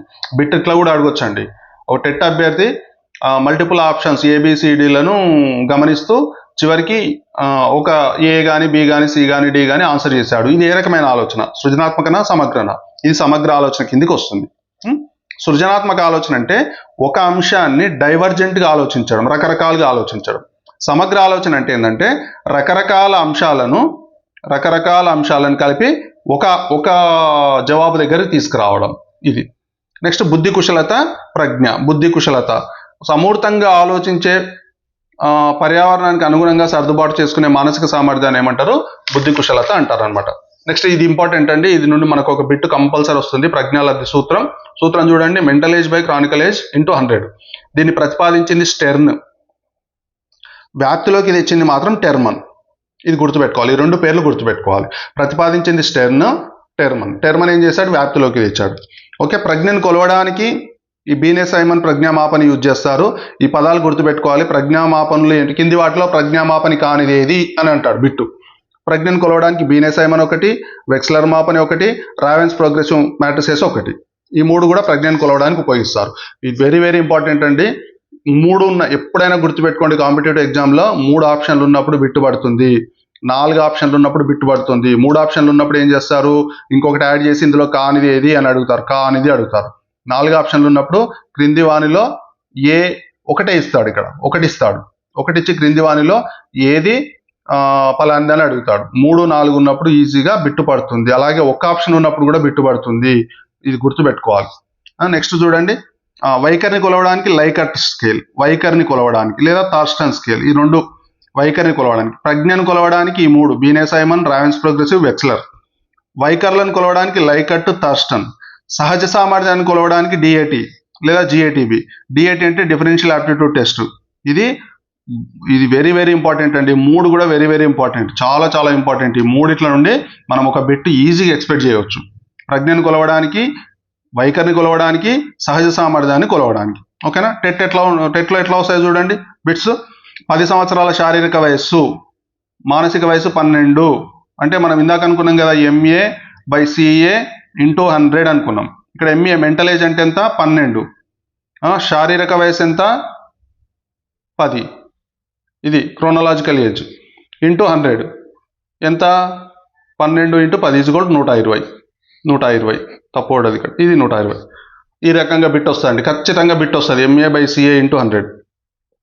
ఆఫీస్లో బాస్ తిట్టాడని ఇంటికి వచ్చి భార్యపై, పిల్లలపై కోపాన్ని ప్రదర్శించే వ్యక్తి ఉపయోగించిన రక్షణ తంత్రం విస్థాపనం. ఇది నెక్స్ట్ దాంట్లో ఉందండి, బిట్ ఇక్కడ పడింది. ఆయన గుర్తుపెట్టుకోండి, అత్త మీద కోపం దుత్త మీద చూడడం. ఇది విస్థాపనం అంటే అత్త మీద కోపం దుత్త మీద చూడడం అని. అంటే ఒకరి మీద కోపాన్ని ఇంకొకరి మీద చూడడం. ఓకేనా. ఇంట్లో పిల్లలు కొట్లాడి పిల్లవాడు ఏం చేస్తాడు, ఇంటికి వెళ్ళి తమ్ముడి మీదనో చెల్లెల మీదనో అరవడం, కొట్టడం, లేదా ఏవైనా వస్తువులు తీసి పగలగొట్టడం, పారేయడం, ఇట్లాంటివి చేస్తుంటాడు. దాని విస్థాపనం అంటాం. ఓకేనా. మూర్తిమత్వ వికాసం నెక్స్ట్ చూడండి. ఇది ఒకటైతే ఫస్ట్ పార్ట్ అయిపోతుంది.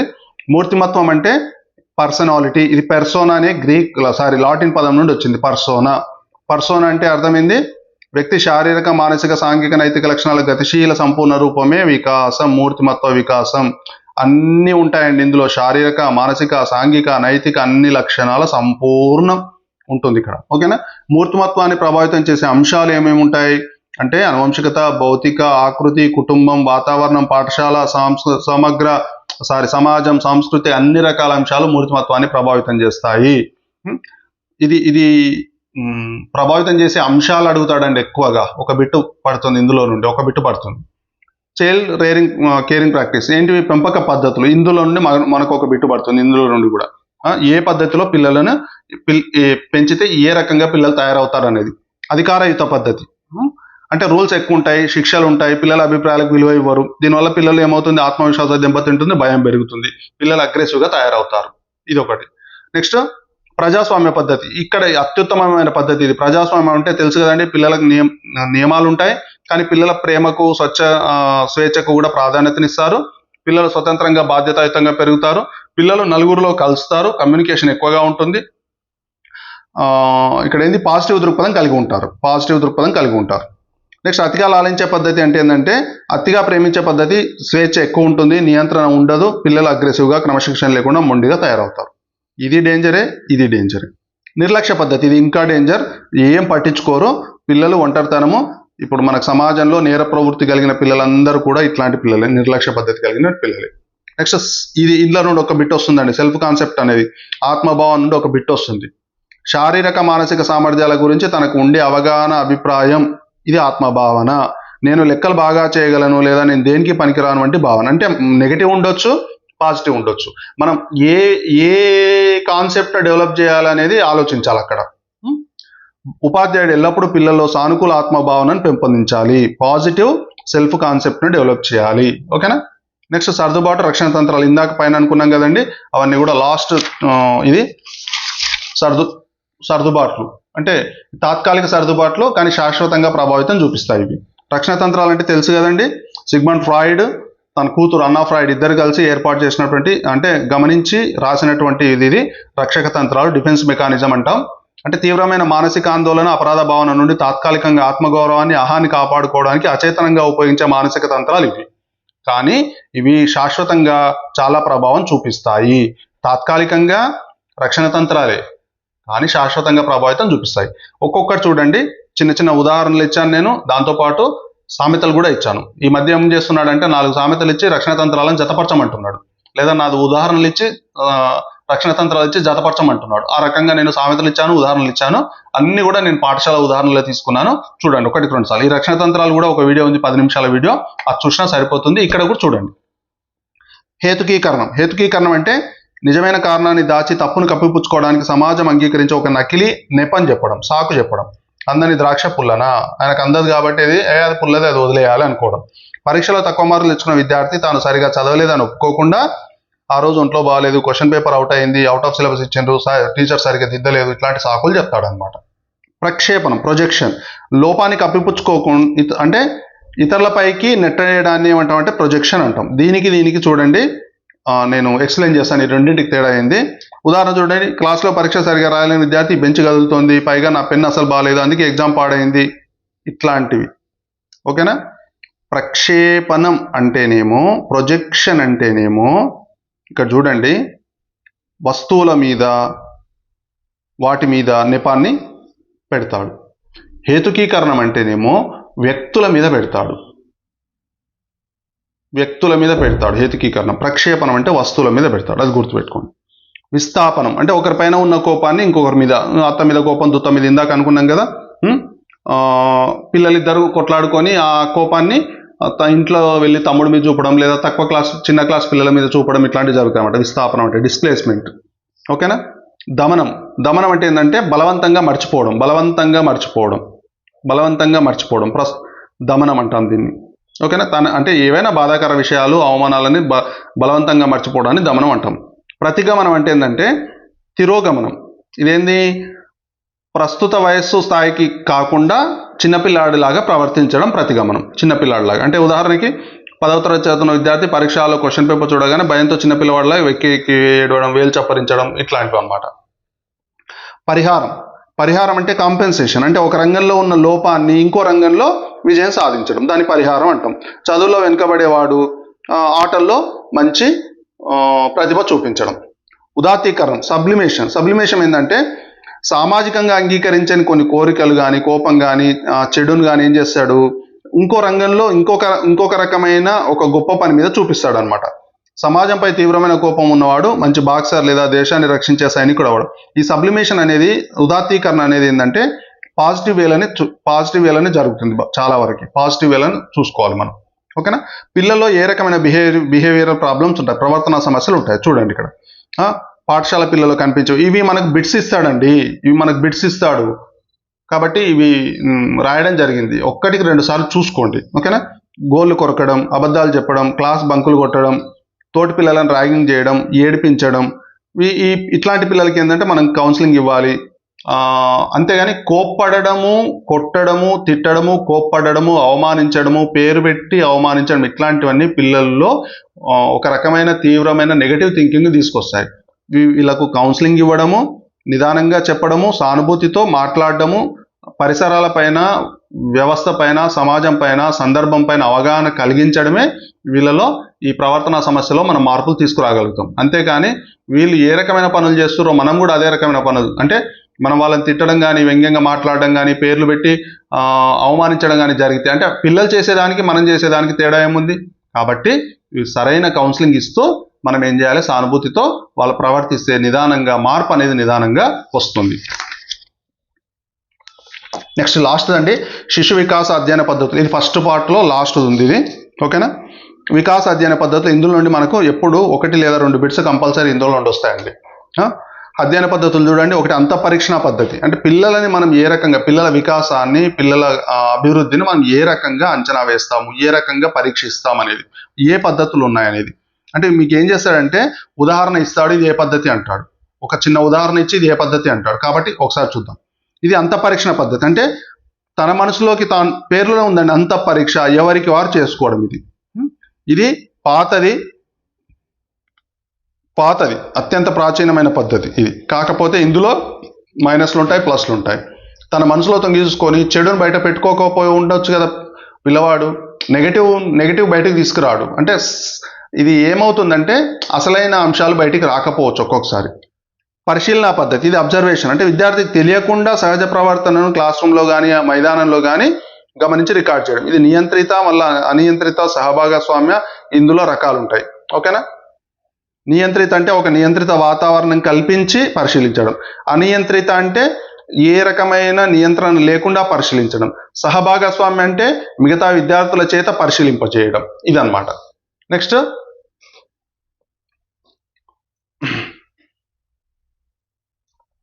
ఇది ఇంటర్వ్యూ, ముఖాముఖి, కూర్చోబెట్టి ప్రశ్నలు అడిగి తగిన సమాచారాన్ని సేకరించడం. ఓకేనా. సందర్శన పద్ధతి, ఇది సందర్శన పద్ధతి. వ్యక్తి అధ్యయన పద్ధతి, ఇది కేస్ స్టడీ. ఇది వెరీ వెరీ ఇంపార్టెంట్ అండి. ఇక్కడ మనకు బిట్ వస్తుంది, ఇది వెరీ వెరీ ఇంపార్టెంట్. ఇక్కడ బిట్ వస్తుంది. అంటే తీవ్రమైన సమస్య ఉన్న ఒక విద్యార్థి ఒక్కరి అంటే ఒక కేసును మాత్రమే మనం తీసుకుంటాం అనమాట. ఆ కేసును ఆ విద్యార్థి గురించి వాళ్ళ ద్వారా అంటే స్నేహితులు, స్కూల్ డేటా, లేకుంటే సమాజం, తల్లిదండ్రులు, బంధువులు వాళ్ళ ద్వారా డాటాను సేకరించి క్లినికల్ ఎక్స్పెరిమెంట్ చేయడం. ప్రయోగాత్మక పద్ధతి, ఎక్స్పెరిమెంటల్. ఇది లాబొరేటరీ వంటి నియంత్రిత వాతావరణంలో చేయడాన్ని ఏమంటామంటే ప్రయోగాత్మక పద్ధతి అంటాం. ఓకేనా. సంఘటన రచన, అనెక్డోటల్ రికార్డ్. ఇది సంఘటన రచన అంటే ఏదైనా ఒక అంశం గురించి, ఒక సంఘటన గురించి, ఒక అసాధారణ ప్రవర్తన సంఘటన గురించి తయారు చేయడం, డేట్తో సహా డైరీ రూపకంగా తయారు చేయడం. ప్రశ్నావళి, ఇది ప్రశ్నల జాబితాను రూపొందించుకొని సమాధానాలు సేకరించడం, ప్రశ్నావళి. ఈ స్కేల్స్, రేటింగ్ స్కేల్స్, నిర్ధారణ మాపనలు. ఇక్కడ ఏంటంటే ఏదైనా ఒక అంశాన్ని తీసుకొని అక్కడ పాయింట్ వైజ్ 3 పాయింట్ 5 పాయింట్ చేసుకొని 5, 4, 3, 2, 1 వేసుకొని సమాచారాన్ని సేకరించి పిల్లలకు రేటింగ్ ఇవ్వడం, ఎక్సలెంటా, గుడ్డా, ఇట్లాంటివి. దీర్ఘకాలిక పద్ధతి, ఇది చాలా సంవత్సరాల పాటు నిరంతరం అధ్యయనం చేయడాన్ని దీర్ఘకాలిక పద్ధతి అంటాం. ఓకేనా. ఇది మనకు సైకలాజికల్ శాస్త్రవేత్తలంతా కూడా ఈ రకంగా ప్రయోగాలు చేసి ఒక సిద్ధాంతాలు సృష్టించిన వాళ్ళే. ఓకేనా. అడ్డుకోత పద్ధతి, ఇది క్రాస్ సెంట్రికల్ అనమాట. ఇది అడ్డుకోత పద్ధతి ఏంటంటే ఒకే సమయంలో వేరువేరు వయసులో ఉన్న విభిన్న గ్రూపుల పిల్లలను ఒకేసారి అధ్యయనం చేయడం. అంటే ఇక్కడ ఏమవుతుంది, సమయం, శ్రమ రెండు ఆదా అవుతాయి. ఒకే రోజు 5వ క్లాస్ 10వ క్లాస్ పిల్లలు ఇట్లా మొత్తం, ఇది అడ్డుకోత పద్ధతి అంటాం దీన్ని. ఓకేనా. వికాసాత్మక కృత్యాలు మరియు ప్రమాదాలు, హజార్డ్స్ ఏముంటాయి, ఇవి చేసేటప్పుడు హజార్డ్స్ ఏముంటాయి. రాబర్ట్ హావింగ్, ఈ పేరు గుర్తుపెట్టుకోండి, రాబర్ట్ హావిగార్డ్స్, ఈ పేరు గుర్తుపెట్టుకోండి. వికాసాత్మక కృత్యాలు అనే భావనను ప్రతిపాదించింది ఎవరంటే ఈయన రాబర్ట్ హావిగార్డ్స్. ఆయా వయస్సులలో పిల్లల సమాజ నియమాల ప్రకారం ఖచ్చితంగా నేర్చుకోవాల్సిన పనులను సూచిస్తాయి. అంటే శైశవ దశలో నడవడం కానీ, బాల్య దశలో చదవడం, రాయడం కానీ ఇట్లాంటి. ఈ కృత్యాలను సకాలంలో నేర్చుకోకపోతే అంటే ఏ రకమైన ప్రమాదాలు ఏర్పడతాయో చెప్పింది ఎవరంటే రాబర్ట్ హావిగార్డ్స్. శారీరక పరిసర లోపాల వల్ల నేర్చుకోవడంలో విఫలమైతే వాటిని వికాసాత్మక ప్రమాదాలు అంటారు. ఇవి ఏం చేస్తాయి, భవిష్యత్తు దశలపై ప్రతికూల ప్రభావాన్ని చూపిస్తాయి. ఇది బాగా గుర్తుపెట్టుకోవాలి. ఇక్కడ మీకు బిట్ ఏమొస్తుందంటే వికాసాత్మక కృత్యాల భావనను తీసుకొచ్చింది వారు ఎవరు అని వస్తుందన్నమాట. ఓకేనా. ఇది ఫస్ట్ టాపిక్ అండి. నెక్స్ట్ రెండో టాపిక్ చూసుకుందాం. ఇది రెండో టాపిక్ ఏంటంటే అండర్స్టాండింగ్ లెర్నింగ్ అనమాట. ఇది ఒక 2 పేజీల కన్నా ఎక్కువ ఏం లేదు, 2-3 పేజీలే ఉంది. ఒక ½ అన్ అవర్ వీడియో అండి. ఇది కంటిన్యూ చేద్దాము. ఓకే. అండర్స్టాండింగ్ లెర్నింగ్ అనమాట. ఇది అభ్యసనాన్ని అవగాహన చేసుకోవడము అనేది. ఇందులో నుండి మనకు 10 బిట్లు రావడం జరుగుతుందండి. దాదాపు 8 నుండి 10 బిట్లు ఈజీగా వస్తాయి ఇందులో నుండి. కాబట్టి 1-2 సార్లు వినండి. అభ్యసన భావన, స్వభావం. అభ్యసనం అనేది వ్యక్తి ప్రవర్తనలో అనుభవం, శిక్షణ లేదా అభ్యాసం ద్వారా వచ్చే సాపేక్ష శాశ్వత మార్పును సూచిస్తుంది. చూడండి, అనుభవం, శిక్షణ లేదా అభ్యాసం ద్వారా వచ్చే సాపేక్ష శాశ్వత మార్పు అంటే అలసట, అనారోగ్యం, మాదక ద్రవ్యాల సేవనం, సహజ పరిపక్వత వల్ల తాత్కాలిక మార్పులను అభ్యసనంగా పరిగణించలేము. ఇక్కడ శాశ్వత మార్పు ఉండాలి. ఓకేనా. ప్రముఖ మనోవిజ్ఞాన శాస్త్రవేత్తల నిర్వచనాలు చూడండి ఏమన్నారు. ఈ నిర్వచనాలు కూడా మనకి ఇంపార్టెంట్ అండి, రావడానికి అవకాశం ఉంది. 2026లో 2 మనకు నిర్వచనాలు రావడం జరిగింది. గేట్స్ ఏమంటాడు, అనుభవం, శిక్షణ ద్వారా ప్రవర్తనలో వచ్చే మార్పే అభ్యసనం అంటాడు. అనుభవం, శిక్షణ ద్వారా ప్రవర్తనలో వచ్చే మార్పే అభ్యసనం, గేట్స్. వుడ్వర్త్ ఏమంటాడు, పాత ప్రవర్తనను మార్చి కొత్త ప్రవర్తన అలవర్చుకునే ప్రక్రియ అభ్యాసం అంటారు. పాత కొత్త వుడ్వర్త్, గుర్తుపెట్టుకోండి, పాత కొత్త వుడ్వర్త్. ప్రతి నూతన ప్రక్రియ వ్యక్తి అభివృద్ధికి తోడ్పడితే అది అభ్యాసమే అవుతుంది. స్కిన్నర్ ఏమంటాడు, స్కిన్నర్ అనగానే ప్రవర్తన గుర్తుపెట్టుకోండి, ప్రవర్తనలో క్రమరహిత అనుకూలతను ఏర్పరిచే ప్రక్రియ అభ్యసనం అంటాడు. అంటే ప్రవర్తనలో మార్పు అనేది జరుగుతుంది, అది అభ్యసనం అంటాడు. క్రో ఏమంటాడు, అలవాట్లు, జ్ఞానము మరియు వైఖరులను సంపాదించడం అభ్యాసం అంటాడు. అలవాట్లు, జ్ఞానము, క్రో. హిల్గార్డ్ ఏమంటాడు, ఒక పరిస్థితికి ప్రతిస్పందించే క్రమంలో శిక్షణ ద్వారా ప్రవర్తన విధానంలో వచ్చే మార్పే రూపాంతరం అభ్యసనం అంటాడు. హిల్గార్డ్ అంటాడు. ఈ 5 కూడా బట్టి పట్టండి. గేట్స్ అనుభవం, వుడ్వర్త్ ప్రవర్తన, పాత ప్రవర్తన, స్కిన్నర్ ప్రవర్తన, క్రో అండ్ క్రో అలవాట్లు, హిల్గార్డ్ పరిస్థితి, ప్రతిస్పందన. ఈ పదాలు గుర్తుపెట్టుకోండి. ఇవే పదాలు వస్తాయండి, వేరే పదాలు ఇవ్వరు. ఎప్పుడైనా డెఫినేషన్లో అవే పదాలు ఉంటాయి. డెఫినేషన్లో వేరే పదాలు ఇవ్వరండి, అవే పదాలు ఉంటాయి. కాబట్టి ఆ పదాలు గుర్తుపెట్టుకుంటే సరిపోతుంది. అభ్యసన ప్రక్రియ ఆకృతి ఏంటి, అసలు ప్రాసెస్ ఏంటిది, ఏ ఏ రకంగా జరుగుతుంది అభ్యసన చూద్దాం. అభ్యసన ఒక సిస్టమ్గా, ఒక కంప్యూటర్గా, ఒక వ్యవస్థగా అనుకుంటే అందులో 3 ఉంటాయి. ఇన్పుట్ ఒకటి, ప్రాసెస్ ఒకటి, అవుట్పుట్ ఒకటి. చూద్దాం. అభ్యాసకుడు పొందే బాహ్య సమాచారము, పర్యావరణ ఉద్దీపనలు, ఉపాధ్యాయుని బోధన, పాఠ్యపుస్తకాలు, సమాజం, ఇవన్నీ కూడా ఇన్పుట్లో భాగం. అంటే పిల్లవాడు నేర్చుకునే క్రమంలో ఎలా నేర్చుకుంటున్నాడు, ఎలా తీసుకుంటున్నాడు, తన మెదడులోకి ఏమేంది, ఏ రకంగా తీసుకుంటున్నాడు అనేది ఇన్పుట్ అన్నమాట. ఉపాధ్యాయుడు తరగతి గదిలో ప్రొజెక్టర్ ద్వారా సూర్యగ్రహణం ఏర్పడే విధానాన్ని యానిమేషన్ రూపంలో ప్రదర్శించడం మరియు వివరించడం. అంటే ఇక్కడ పిల్లవాడు ఏం చేస్తున్నాడు, నేర్చుకుంటున్నాడు. ఏ రకంగా నేర్చుకుంటున్నాడు అనే దానికి ఉదాహరణ ఇది ఇన్పుట్. ప్రాసెస్ ఏం జరుగుతుంది, ఇన్పుట్ ద్వారా అందిన సమాచారాన్ని విద్యార్థి మెదడు గ్రహించి, విశ్లేషించి, ఆలోచించి తన పూర్వజ్ఞానంతో అనుసంధానించుకునే మానసిక ప్రక్రియనే ప్రాసెస్ అంటాం. అంటే గ్రహిస్తాడు, విశ్లేషిస్తాడు, ఆలోచిస్తాడు, దాన్ని ఒక పర్ఫెక్ట్ మేనర్లో పెట్టుకుంటాడు. ఇందులో అవధానం ఉంటుంది, స్మృతి ఉంటుంది, సంజ్ఞానాత్మక పునర్వ్యవస్థీకరణ జరుగుతాయి. అంటే ఇందులో అటెన్షన్ ఉంటుంది. అంటే నేర్చుకుంటాడు, జ్ఞాపకం పెట్టుకుంటాడు, దాన్ని ఆలోచిస్తాడు, దాన్ని ఒక పర్ఫెక్ట్ మేనర్లో, పర్ఫెక్ట్ ప్రాసెస్లో దాన్ని సెట్ చేసుకుంటాడు అనమాట. నెక్స్ట్ పాఠశాల ఉదాహరణ చూద్దాం. విద్యార్థి ఆ యానిమేషన్ శ్రద్ధగా గమనిస్తూ భూమి, సూర్యుడు, చంద్రుడు ఒకే సరళరేఖ పైకి రావడం వల్ల నీడ ఎలా పడుతుందో మానసికంగా ఊహించుకుంటూ అవగాహన చేసుకుంటాడు. ఇది ప్రాసెస్. అవుట్కమ్ ఏమొస్తుంది, ఈ అంతర్గత ప్రక్రియ ముగిసిన తర్వాత విద్యార్థి ప్రవర్తనలో ఆశించిన మార్పే అవుట్కమ్. ఇది సమస్యను సాధించడం కానీ, కొత్త విషయాన్ని సృష్టించడం కానీ, అవగాహన వ్యక్తపరచడం కానీ, ఇదంతా కూడా అవుట్కమ్ కిందకి వస్తుంది. అంటే ఈడ నేర్చుకున్న విద్యార్థి చార్ట్పై గ్రహణాల చిత్రాలను గీయడము, నిత్య జీవితంలో గ్రహణాల గురించి ఉండే మూఢనమ్మకాలను సైన్స్ పరంగా ఖండించడము, ఇవన్నీ కూడా అవుట్కమ్. అంటే ఫస్ట్ నేర్చుకుంటాడు, తర్వాత ఆలోచిస్తాడు, తర్వాత దాన్ని ఆచరిస్తాడు. ఇవన్నీ కూడా అభ్యసనలో భాగాలు. టెట్లో ఎట్లా వస్తాయి బిట్లు చూడండి. ఒక విద్యార్థి సైన్స్ ప్రాజెక్ట్ చేస్తున్నప్పుడు ఒక చోట ఆగిపోయాడు. టీచర్ వచ్చి పూర్తి సమాచారం చెప్పకుండా కేవలం ఒక చిన్న హింట్ ఇచ్చారు. వైగాట్స్కి ప్రకారం ఈ హింట్ని ఏమంటారు, స్కాఫోల్డింగ్. ఇది నెక్స్ట్ వచ్చాయండి. ఈ వైగాట్స్కి సిద్ధాంతం నెక్స్ట్ ఉంది, కానీ బిట్టు ముందే వచ్చింది. గుర్తుపెట్టుకోండి, స్కాఫోల్డింగ్ అంటే తోటి విద్యార్థుల సహకారం. ఇది గుర్తుపెట్టుకోండి. అభ్యసనాన్ని ప్రభావితం చేసే కారకాలు ఏంటివి, వైయక్తిక కారకాలు ప్రభావితం చేసే. అభ్యసనం అంటే తెలుసే కదండి, నేర్చుకోవడం, తెలుసుకోవడం, మన ప్రవర్తనలో మార్పే అభ్యసనం. ఈ అభ్యసనంలో ఏ కారకాలు ప్రభావితం చేస్తాయి, ఒకటి వైయక్తిక. పరిపక్వత అంటే శారీరక మానసిక పరిణతి లేనిదే అభ్యసనం సాధ్యం కాదు. శారీరకంగా మానసికంగా పరిణతి చెందాలి. ఉదాహరణ, 3 సంవత్సరాల పిల్లవాడికి ఎంత శిక్షణ ఇచ్చినా సైకిల్ తొక్కడం కష్టం, కర్సివ్ రైటింగ్ కష్టం. ఎందుకు, అతడికి పరిపక్వత రాలేదు, ఇంకా కండరాలు ఇంకా పరిపక్వత చెందలేదు. కాబట్టి మోటివేషన్ ఉండాలి అభ్యసన పెరగాలి అంటే. అభ్యసనానికి ప్రేరణ అనేది ప్రాణాధారం. అంతర్గతంగా చదవాలనే కోరిక ఉన్న విద్యార్థి కష్టమైన సబ్జెక్ట్ను కూడా సులభంగా నేర్చుకుంటాడు. మోటివేషన్ బయట నుండి ఉంటే కన్నా సెల్ఫ్ మోటివేషన్, సెల్ఫ్ రియలైజేషన్ ఉంటే ఇంకా బాగా అభివృద్ధి చెందే అవకాశం ఉంటుంది. నెక్స్ట్ ఆసక్తి మరియు వైఖరి ఉండాలి. అంటే గణితంపై సానుకూల వైఖరి ఉన్న విద్యార్థి గణితం పైన ఎక్కువ అటెన్షన్ చూపిస్తాడు. అంతేకాకుండా నెగిటివ్ ఉందనుకోండి, ఆటోమేటిక్ ఏమవుతుంది, దాని మీద నిరాసక్తత ఏర్పడుతుంది. శారీరకంగా మానసికంగా ఆరోగ్యం ఖచ్చితంగా ఉండాలి. అది లేకుంటే పిల్లవాడికి ఏమవుతుందంటే నేర్చుకోవడంలో విఫలం చెందుతాడు.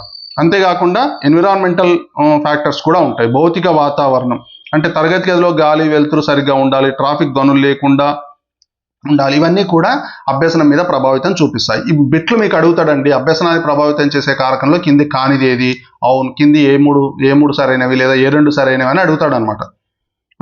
సామాజిక సాంస్కృతిక కార్యక్రమాలు అంటే విద్యార్థి ఇల్లు, సమాజం, స్నేహితుల బృందం, ఇంట్లో చదువుకునే వాతావరణం లేకపోతే కూడా అభ్యసన వేగం తగ్గుతుంది. ఇంట్లో 1-2 రూమ్లే ఉన్నాయనుకోండి పిల్లలకు, మొదటి రూమ్లో తల్లిదండ్రులు లేదా బంధువులు లేదా అమ్మమ్మ, నాన్నమ్మ, తాతమ్మ ఇట్లా ఉండి చదువుకోవడానికి పిల్లవాడికి స్థలం లేకపోయినా కూడా ఇబ్బంది. ఆ ఉన్న 1-2 రూముల్లో పిల్లల తల్లిదండ్రులు కానీ బంధువులు కానీ టీవీ నడుపుతూ ఎప్పుడు టీవీ చూస్తూ డిస్టర్బ్ చేస్తున్నా కూడా పిల్లవాడికి చదువుకునే వాతావరణం ఉండదు. అది కూడా అభ్యసనం మీద ప్రభావితం చూపిస్తుంది. ఉపాధ్యాయుని పాత్ర ఏం చేయాలి, మరి ఏ రకమైన బోధనా పద్ధతులు వాడాలి, అభ్యసనాన్ని మెరుగుపరచాలి అంటే అమూర్త భావనలను మూర్త రూపంలో ఉపయోగించి బోధిస్తే అభ్యసనం వేగంగా జరుగుతుంది. అంటే ఇక్కడ కంటికి కనిపించని అన్నింటిని కూడా కంటికి కనిపించే విధంగా TLM ఉపయోగించి బోధిస్తే అభ్యసనం జరుగుతుంది. ఇది ఈ ఈ రకమైన బిట్స్ మీకు వచ్చే అవకాశం ఉంది. అభ్యసన సిద్ధాంతాలు ఏమన్నా చూద్దాం. ఆ దృక్పథాలు, సిద్ధాంతాలు, ఈ వెరీ వెరీ ఇంపార్టెంట్. ఇందులో నుండి మీకు 2-3 బిట్స్ వచ్చే అవకాశం ఉంటుంది. ప్రవర్తనవాదం ప్రకారం అభ్యసనం అనేది స్టిమ్యులస్ రెస్పాన్స్ మధ్య జరుగుతుంది. ఈ సిద్ధాంతాన్ని ప్రతిపాదించింది ఎవరంటే పావ్లవ్, శాస్త్రీయ నిబంధన సిద్ధాంతం. పావ్లవ్, ఇవాన్ పావ్లవ్ శాస్త్రీయ నిబంధన సిద్ధాంతం. ఇది గుర్తుపెట్టుకోవాలి. ఈయన ఏం చేసిండంటే ఒక కుక్కకు ఆహారం పెడుతూ ఆహారం ఇచ్చే ముందు ఒక గంటను కొట్టిండు. అంటే కుక్క ఏమైంది, ఆహారం గంట శబ్దం కొట్టినప్పుడల్లా ఆహారం వస్తుందని అనుకుంది. చివరికి ఆహారం ఇవ్వకపోయినా కూడా గంట శబ్దం కొట్టినప్పుడల్లా లాలాజలాన్ని ప్రతిస్పందించింది, లాలాజలం వచ్చింది. అంటే దీన్ని స్కూల్ లైఫ్లో మనం ఏం చేసుకోవచ్చు అంటే కేవలం గంట శబ్దం వినగానే లాలాజలం వచ్చేసింది అనమాట. ఇది ఇక్కడ మనకి ఏంటంటే పిల్లల్ని మనం అబ్జర్వ్ చేయొచ్చు. ఇక్కడ లాంగ్ బెల్ కాగానే ఆటోమేటిక్గా బ్యాగులు సర్దుకొని ఇంటికి వెళ్ళడానికి సిద్ధం అవుతారు. అంటే ఏంది, లాంగ్ బెల్ కాగానే వాళ్ళకి అర్థమైపోయింది అనమాట. అంటే స్టిమ్యులస్ రెస్పాన్స్ ఇక్కడ ఈజీగా మనం ఫైండ్ అవుట్ చేయొచ్చు. ఒక కఠినమైన ఉపాధ్యాయుడిని చూసి భయపడే విద్యార్థి కాలక్రమేణా ఆ ఉపాధ్యాయుడు చెప్పే సబ్జెక్టు చూసి కూడా భయపడతాడు.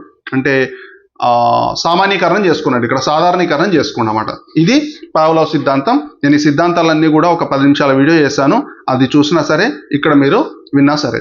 నెక్స్ట్ థార్న్డైక్ యత్నదోష సిద్ధాంతం. ఇదండి ట్రయల్ అండ్ ఎర్రర్, పేరులోనే ఉంది trial and error. Trial and error అంటే పనులు చేస్తూ దోషాలు చేస్తూ ఆ దోషాల సంఖ్యను క్రమంగా తగ్గించుకోవడాన్ని ట్రయల్ అండ్ ఎర్రర్ అంటాం. అంటే ఇక్కడ ఈయన ఏం ప్రయోగం చేశాడు, ఒక పిల్లిని ఏం చేశాడు, ఒక బాక్స్లో ఉంచాడు, పజిల్ బాక్స్లో ఉంచి బయట ఆహారాన్ని పెట్టాడు. ఆహారాన్ని పెట్టి ఏం చేశాడు, ఎలా తీసుకుంటుందో అబ్జర్వ్ చేస్తున్నాడు. దానికి ఒక చిన్న లివర్ పెట్టిండు అనమాట, ఒక చిన్న కట్క లాంటిది, మీట లాంటిది పెట్టిండు. ఆ పిల్లి ఏం చేస్తుంది, లోపల తిరుగుతూ ఆ మీట మీద కాలు వేయగానే ఆహారం వస్తుంది. అయితే ఇది నిదానంగా అబ్జర్వ్ చేస్తూ ఏమవుతుంది, డైరెక్ట్ మీట నొక్కి నేరుగా తలుపు తీయడం నేర్చుకుంది అనమాట. అంటే ఇక్కడ ఏంటంటే ఫస్ట్ ట్రయల్స్ వేసింది, ఎర్రర్స్ తగ్గించుకుంది. అంటే పిల్లవాడు ఏమంటాం, సమస్యలు చేస్తూ సాధిస్తూ ఇప్పుడు లెక్కల్లో ఇది చూడొచ్చు, మనం మ్యాథమెటిక్స్లో దీన్ని చూడొచ్చు. అభ్యాసం చేసే కొద్దీ ఈ ట్రయల్ అండ్ ఎర్రర్ యత్నదోష అభ్యసన సిద్ధాంతము పనికొస్తుంది, అభ్యాసాలు చేసే కొద్దీ అనమాట. నెక్స్ట్ ఇందులో మనకు అభ్యాస నియమాలు ఏమున్నాయంటే, ఇందులో లా ఆఫ్ రెడీనెస్, విద్యార్థి మానసికంగా శారీరకంగా సిద్ధంగా ఉన్నప్పుడు అభ్యాసనం జరుగుతుంది. ఈ సిద్ధాంతాలు 3 కూడా ఇంపార్టెంట్, ఒక బిట్ కంపల్సరీ వస్తుంది. సన్నద్ధత నియమం లేనిది అభ్యాసం జరగదు. అభ్యాస నియమం ఏంది, ఇది సన్నద్ధత నియమం. అభ్యాస నియమం ఏంది, ఒకే విషయాన్ని పదే సాధన చేయడం వల్ల ఏమవుతుంది, అది బాగా గుర్తుంటుంది. ఫలిత నియమం ఏం చెప్తుంది, అభ్యసన ఫలితం సంతోషాన్ని ఇచ్చింది అనుకోండి, అది మళ్ళీ పునరావృతం అవుతుంది. అంటే పిల్లవాడికి ఉదాహరణకు మంచిగా రాసుకొని వచ్చాడు, వెరీ గుడ్ అని ఇష్టం, ఆటోమేటిక్గా పిల్లవాడు నెక్స్ట్ కూడా మళ్ళీ మంచిగా రాసుకొని వస్తాడు. అంతేకాకుండా ఇక్కడ ఏమవుతుంది, అసంతృప్తి ఇచ్చింది అనుకోండి, నువ్వు పట్టించుకోలేదు అనుకోండి, ఆటోమేటిక్గా పిల్లవాడు సరిగా అంటే పిల్లవాడికి ఉత్తేజం అనేది జరగదు, పునర్బలం అనేది జరగదు అనమాట. అక్కడ గణితంలో ఎక్కాలు సూత్రాలు పదే రాయించడం ద్వారా పిల్లలు తప్పులు లేకుండా నేర్చుకుంటారు. ఇది అభ్యాస నియమం. ఓకేనా. కరెక్ట్ ఆన్సర్ చెప్పినప్పుడు టీచర్ మెచ్చుకుంటే మళ్ళీ చెప్పడానికి ప్రయత్నం చేస్తారు. ఇదేంది, ఫలిత నియమం. ఓకేనా, ఇదండి. ఓకేనా. స్కిన్నర్ కార్యసాధక నిబంధన సూత్రం, ఇది వెరీ వెరీ ఇంపార్టెంట్. స్కిన్నర్ది కార్యసాధక నిబంధన సూత్రం. ఇది సేమ్ థార్న్డైక్ పజిల్ బాక్స్ ఎట్లాగో స్కిన్నర్ ఏం చేశాడు, స్కిన్నర్ బాక్స్ అని ఒక తయారు చేశాడు. ఇక్కడ ఏం చేస్తాడు, ఒక ఎలుకకు బయట ఆహారం పెడతాడు అనమాట. అక్కడ సేమ్ ఒక లివర్ పెడతాడు. అయితే ఇది ఆ ఎలుక తిరుగుతూ ఆ లివర్ నొక్కినప్పుడు ఆటోమేటిక్ ఏంది, ఆహారం ఆటోమేటిక్ వస్తుంది. ఇక్కడ ఏం చేస్తుంది అంటే, ఇక్కడ ఆహారం వస్తుంది అనేది పునర్బలం చెందినప్పుడు ఎలుక ఏం ఆలోచించింది, లివర్ నొక్కే వేగాన్ని పెంచింది అనమాట. అంటే ఇక్కడ ప్రతిస్పందన ముఖ్యం. ఇక్కడ ధనాత్మక పునర్బలం అంటే బహుమతి, ప్రశంస అనేవి పిల్లవాడి అభ్యసనాన్ని ప్రభావితం చేస్తాయి. శిక్ష అనేది పిల్లవాడి అభ్యసనాన్ని ప్రభావితం చేస్తుంది. అంటే ఇక్కడ ఏంటంటే పిల్లలకి మనము ఎప్పుడు కూడా పాజిటివ్ రీఎన్ఫోర్స్మెంటే ఇవ్వాలి, ధనాత్మక పునర్బలనాన్ని ఇవ్వాలి. ఈ పునర్బలనాలు ఎన్ని రకాలు అంటే చూడండి ఒకసారి. నిరంతర పునర్బలనం, సరైన సమాధానం చెప్పిన ప్రతిసారి మెచ్చుకోవడం ఏంది నిరంతర పునర్బలనం.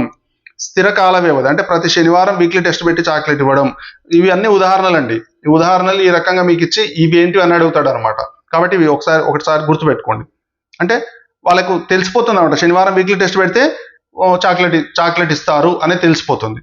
చరశీల కాల వ్యవధి అంటే సర్ప్రైజ్ టెస్ట్ పెట్టడాన్ని ఏమంటాం, చరశీల కాల వ్యవధి అంటాం.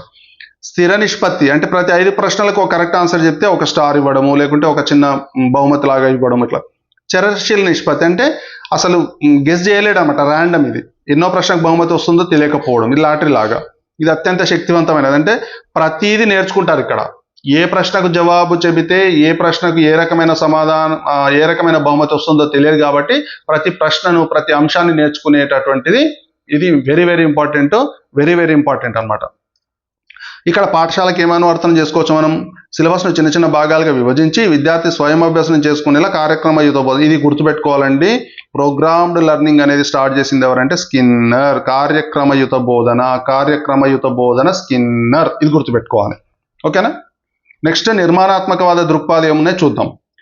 ఈ పియాజే సంజ్ఞానాత్మకవాదం, ఇది ఆల్రెడీ మనం నేర్చుకున్నాం, అయినా మళ్ళీ ఒకసారి చూద్దాము. పిల్లలు పర్యావరణంతో భౌతికంగా అంతక్రియలు జరపడం వలన ప్రపంచాన్ని అర్థం చేసుకుంటారు. వీరు చిన్న సైజు శాస్త్రవేత్తలు. పిల్లలను చిన్న సైజు శాస్త్రవేత్తలు అనేది ఎవరు? పియాజే. పిల్లలను చిన్న సైజు శాస్త్రవేత్తలు అన్నది వెరీ వెరీ ఇంపార్టెంట్. ఇందులో ఏం చెప్తాడు ఈయన? ఒక 4 అంశాలు చెప్తాడు. ఒకటి స్కిమాటా. ఈ పదం గుర్తుపెట్టుకోండి, స్కిమాటా అనే పదం గుర్తుపెట్టుకోండి. స్కిమాటా మెదడులో ఉండే జ్ఞాన అమరికలు, చిన్న చిన్న పదార్థాలు, ఇవి ఆలోచనలు చేస్తాయి, ఆలోచన నమూనాలు. నెక్స్ట్ అసిమిలేషన్, సాత్మీకరణం. ఇదేంటంటే ఈ కొత్త సమాచారం ఏదైనా చదివినప్పుడు కానీ, చూసినప్పుడు కానీ, గ్రహించినప్పుడు కానీ ఒక స్కిమాటోలోకి ఏమవుతుంది? యథాతథంగా చేర్చుకుంటాడు అనమాట, అంటే స్టోర్ చేసుకుంటాడు. అనుగుణ్యత ఏంటంటే ఇప్పుడు ఆల్రెడీ ఒకసారి కొంత సమాచారాన్ని సేకరించుకున్నాడు ఒక స్కిమాటాలో, మళ్ళీ అదే అంశంపై మరికొంత సమాచారాన్ని సేకరించుకున్నప్పుడు ఏమవుతుంది? ఆటోమేటిక్గా పాత స్కిమాటాను ఏం చేస్తాడు? సవరించుకుంటాడు. అంటే పాత స్కిమాటాలు దీన్ని యాడ్ చేసుకొని దాన్ని అప్డేట్ చేసుకుంటాడు. దాన్ని ఏమంటామంటే అనుగుణ్యత అంటాం. అకామిడేషన్. సమతుల్యత అంటే ఏంటంటే ఈ సాత్మీకరణం ఉంది కదా, దీనికి మధ్య సమతుల్యత జరపడాన్ని సమతుల్యత అంటాం. అంటే ఉదాహరణకు పాత సమాచారాన్ని పేర్చుకున్నాడు, కొత్త సమాచారాన్ని అనుగుణత చేసుకున్నాడు. ఆ రెండింటినీ కోఆర్డినేషన్ చేసుకోవడమే సమతుల్యత అంటాం. ఓకేనా. సంజ్ఞానాత్మక వికాస దశలు, ఇది వెరీ వెరీ ఇంపార్టెంట్. ఒక బిట్ కంపల్సరీ వస్తుంది డిఎస్సిలో కానీ టెట్లో కానీ. Very very important. చూడండి, ఈ సంవత్సరాలు గుర్తుపెట్టుకోండి. ఓకేనా. ఈ సంవత్సరాలు గుర్తుపెట్టుకోవాలి. ఈ యొక్క టర్మినాలజీ గుర్తుపెట్టుకోవాలి. మనం టర్మినాలజీ కూడా గుర్తుపెట్టుకోవాలి. ఇంద్రియ చాలక దశ, ఇక్కడ ఏంటంటే వస్తు స్థిరత్వ భావన ఉంటుంది పిల్లవాడికి. వస్తు స్థిరత్వ భావన ఉంటుంది. పూర్వ ప్రచాలక దశ, ఇక్కడ ఈగో సెంట్రిజం ఉంటుంది. ఆల్రెడీ మనం స్టార్టింగ్లో చెప్పుకున్నాం, ఈగో సెంట్రిజం ఉంటుంది. అన్నీ కూడా సర్వాత్మవాదం ఉంటుంది. అన్నీ కూడా ప్రాణంతో ఉంటాయి, బొమ్మలన్నీ ప్రాణంతో ఉంటాయి అని అనుకుంటాడు ఇక్కడ. మూర్త ప్రచాలక దశ, కంటికి కనిపించే వస్తువులను చూసి లాజికల్గా ఆలోచిస్తాడు. పరిరక్షణ భావన ఉంటుంది, విపర్యాత్మక భావన ఉంటుంది. అంటే ఇక్కడ ఒక గ్లాస్లో నిలువుగా ఉన్న గ్లాస్లో పోసిన నీళ్లు వెడల్పు పాత్రలో పోసినప్పుడు రెండు ఒకటే అనే భావనని ఇక్కడ తీసుకుంటాడు. అమూర్త ప్రచాలక దశ ఏంటంటే కంటికి కనిపించని విషయాలపై కూడా అమూర్తంగా ఆలోచిస్తాడు. ఈ 4 ఇంపార్టెంట్ దశలు, ఇంపార్టెంట్ పదాలు, ఇంపార్టెంట్. ఒక బిట్టు తప్పనిసరిగా వస్తుంది. 1కి 10 సార్లు చదవడంలో తప్పు లేదు. ఓకేనా. ఒక పాఠశాలకు అనువర్తనం తీసుకోండి. విద్యార్థికి 4 కాళ్ళు ఉన్న జంతువులన్నీ కుక్కలని తెలుసు. ఇది సాత్మీకరణం. పిల్లిని చూసి అది మేమనడం గమనించి పిల్లికి వేరే స్కిమాటాను ఏర్పరచుకుంటాడు. ఇక్కడ చూడండి, ఇది అనుగుణ్యత. అంటే 4 కాళ్ళు ఉన్న జంతువులన్నీ కుక్కలని ఒక మొదటి స్కిమాటాలో ఉన్నాయనుకోండి, మళ్ళీ ఇక్కడ పిల్లిని చూసి ఇది కుక్క అనుకోడు, పాత స్కిమాటాలోకి వెళ్ళిపోడు, మళ్ళీ దాన్ని ఏం చేస్తాడు? కొత్త స్కిమాటాలోకి వెళ్ళిపోతాడు అనమాట. ఇది అనుగుణ్యత అంటాం. టీచర్ కేవలం లెక్చర్లు ఇవ్వకుండా విద్యార్థులను స్వయంగా ప్రయోగాలు చేసేలా ప్రోత్సహించాలి. అప్పుడే ఏమవుతుంది? అనుగుణ్యత పెరుగుతుంది. ఓకేనా. Next వైగాట్స్కి, very very important. వైగాట్స్కి సామాజిక సాంస్కృతిక నిర్మాణవాదం. అభ్యసనం అనేది సమాజం, సంస్కృతి మరియు భాషా పరస్పర చర్యల ద్వారా జరుగుతుంది అంటాడు. ఎవరు? వైగాట్స్కి ఒక జోన్, ఇది గుర్తుపెట్టుకోండి, జెడ్పిడి అనేది జోన్ ఆఫ్ ప్రాక్సిమల్ డెవలప్మెంట్, సమీప వికాస మండలం. ఈ పదం గుర్తుపెట్టుకోండి, సమీప వికాస మండలం. విద్యార్థి స్వయంగా చేయగలిగే పనికి, పెద్దల సహాయంతో చేయగలిగే పనికి మధ్య గల వ్యత్యాసాన్ని ఏమంటామంటే జెడ్పిడి అంటాం. జోన్ ఆఫ్ ప్రాక్సిమల్ డెవలప్మెంట్, సమీప వికాస మండలం అంటాం. బిట్ ఇదే ఈ రకంగానే వస్తాయండి. నెక్స్ట్ స్కాఫోల్డింగ్ అంటే ఏంటంటే సమస్యను సాధించేటప్పుడు తాత్కాలికంగా అందించే బాహ్య సహాయాన్ని హింట్స్ స్కాఫోల్డింగ్ అంటాం. ఉదాహరణకు ఒక పిల్లవాడు బ్లాక్ బోర్డు మీద లెక్కలు చేస్తున్నాడు. ఒక దగ్గర చేస్తూ ఒక దగ్గర ఏమైండు? ఆగిపోయిండు, స్టాప్ అయ్యిండు. అప్పుడు టీచర్ వచ్చి ఒక హింట్ ఇచ్చిండు. దీన్ని ఏమంటాం మనం? స్కాఫోల్డింగ్ అంటాం. ఎంకేఓ అంటే ఏంటంటే మోర్ నాలెడ్జ్ అదర్, అంటే ఉపాధ్యాయుడు, తల్లిదండ్రులు, తోటి స్నేహితులు, సమాజం వీళ్ళ సహాయంతో చేసేదాన్ని ఎంకేఓ అంటాం. తరగతి గదిలో సహకార అభ్యసనం మరియు జట్టు అభ్యసనం నిర్వహించడం, ఒక లెక్క రానప్పుడు టీచర్ పూర్తి లెక్క చేయకుండా ఏ సూత్రం ఉపయోగించాలో హింట్ ఇవ్వడం, ఇదంతా కూడా స్కాఫోల్డింగ్. ఇది గుర్తుపెట్టుకోవాలి. ఓకేనా. నెక్స్ట్ గెస్టాల్ట్ అనగానే సమగ్రాకృతి అని గుర్తుపెట్టుకోవాలి. గెస్టాల్ట్ వాదం అంటే. ఓకేనా. ఇందులో గెస్టాల్ట్ అప్రోచ్లో ఎన్నెన్ని ఉంటాయంటే ఒక 2-3 అభ్యసన సిద్ధాంతాలు ఉన్నాయి, చూద్దాం. ఫస్ట్ కోహ్లెర్, కోఫ్కా అంతర్దృష్టి అభ్యసన సిద్ధాంతం. కోహ్లెర్ ఏం చేశాడు, ఒక సుల్తాన్ అనే చింపాంజీ పేరు అడిగాడండి 2026లో. సుల్తాన్ అనే ఒక చింపాంజీని ఏం చేస్తాడు, పైకప్పుకు అరటి పండ్లు వేలాడదీశాడు ఒక గదిలో పెట్టి. అక్కడక్కడ ఏం చేస్తాడు, కొన్ని పెట్టెలు పెడతాడు, బాక్సులు. అయితే చింపాంజీ కాసేపు ఆలోచించి ఏం చేస్తుంది, హఠాత్తుగా ఇన్సైట్, అంతర్దృష్టి, ఇది బాగా గుర్తుపెట్టుకోవాలి. అంతర్దృష్టి అభ్యసనం. హఠాత్తుగా ఏం చేస్తుంది, పెట్టెపై పెట్టి అమర్చి ప్లేట్లు అందుకుంటుంది. అంటే గెస్టాల్ట్ అంటే సమగ్ర రూపం. అంటే విడివిడిగా ఉన్న పెట్టెలను ఏం చేసింది, ఒకదాని మీద ఒకటి పెట్టి తన యొక్క ఆహారాన్ని సాధించుకుంది. సమగ్ర ఆకృతి సిద్ధాంతం, గెస్టాల్ట్ వాదం. సమస్యను సమగ్రంగా చూసినప్పుడే హఠాత్తుగా అంతర్దృష్టి కలిగి పరిష్కారం లభిస్తుంది. దీన్ని ఏమంటామంటే సమగ్రాకృతి వాదం అంటాం అనమాట. ఓకే. ఇది పాఠశాలకు అనువర్తనం చూడండి. భాషను బోధించేటప్పుడు మొదట అక్షరాలు కాకుండా పూర్తి వాక్యం లేదా కథను చెప్పి ఆ తర్వాత పదాల అక్షరాలు నేర్పడం. ఇప్పుడు ప్రస్తుతం మన పాఠ్య పుస్తకాలలో ఈ విధానమే ఉంది, ఈ పద్ధతే ఉంది. పరిశీలన అభ్యసనం ఎవరు, బంధూరా. సాంఘిక లేదా సామాజిక అభ్యసన సిద్ధాంతం ఎవరు, బంధూరా. ఇది గుర్తుపెట్టుకోవాలి. బంధూరా ఈయన ఏం చేశాడంటే ఒక బోబోడాల్, ఈ పేర్లు గుర్తుపెట్టుకోండి. పిల్లలకు ఒక బోబోడాల్ చూపించండు, అంటే గాలి కొట్టినటువంటి ఒక బొమ్మ, దాని మీద దాడి చేస్తున్న వీడియో చూపించి పిల్లలని అడిగిండు, అంటే ఆ పిల్లలు ఎట్లా ప్రవర్తించిండ్రు ఆ బొమ్మను కొడుతుంటే, పరిశీలించడం ద్వారా, అనుకరించడం ద్వారా ఎట్లా నేర్చుకున్నారు, ఏ అంశాలను నేర్చుకున్నారు అనేది చేసి ఒక సిద్ధాంతాన్ని తయారు చేసిండు. ఇందులో 4 దశలు, 1 అవధానము, 2 ధారణ, 3 పునరుత్పాదన, 4 ప్రేరణ. ఈ దశలను కూడా గుర్తుపెట్టుకోవాలి మనం. అవధానం, ధారణ, పునరుత్పాదన,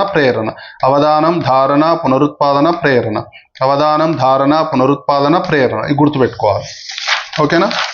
నెక్స్ట్ చూడండి, ఇది పాఠశాల అనువర్తనం తీసుకుంటే, ఉపాధ్యాయుడే తరగతి గదిలో రోల్ మోడల్. టీచర్ క్రమశిక్షణగా ఉంటే విద్యార్థులు కూడా దాన్ని పరిశీలించి నేర్చుకుంటారు. యథా రాజా తదా ప్రజ. నెక్స్ట్ ఇది ఇంపార్టెంట్ అండి. రాబర్ట్ గాగ్నే, మనకు 2026లో ఒక బిట్ వచ్చింది రాబర్ట్ గాగ్నే నుండి. గార్గే అభ్యసనాన్ని సరళమైన స్థాయి నుండి కష్టమైన స్థాయి వరకు 8 రకాలుగా వర్గీకరించండి అనమాట. 8 రకాలు. ఈ 8 రకాలు కూడా ఇంపార్టెంటే.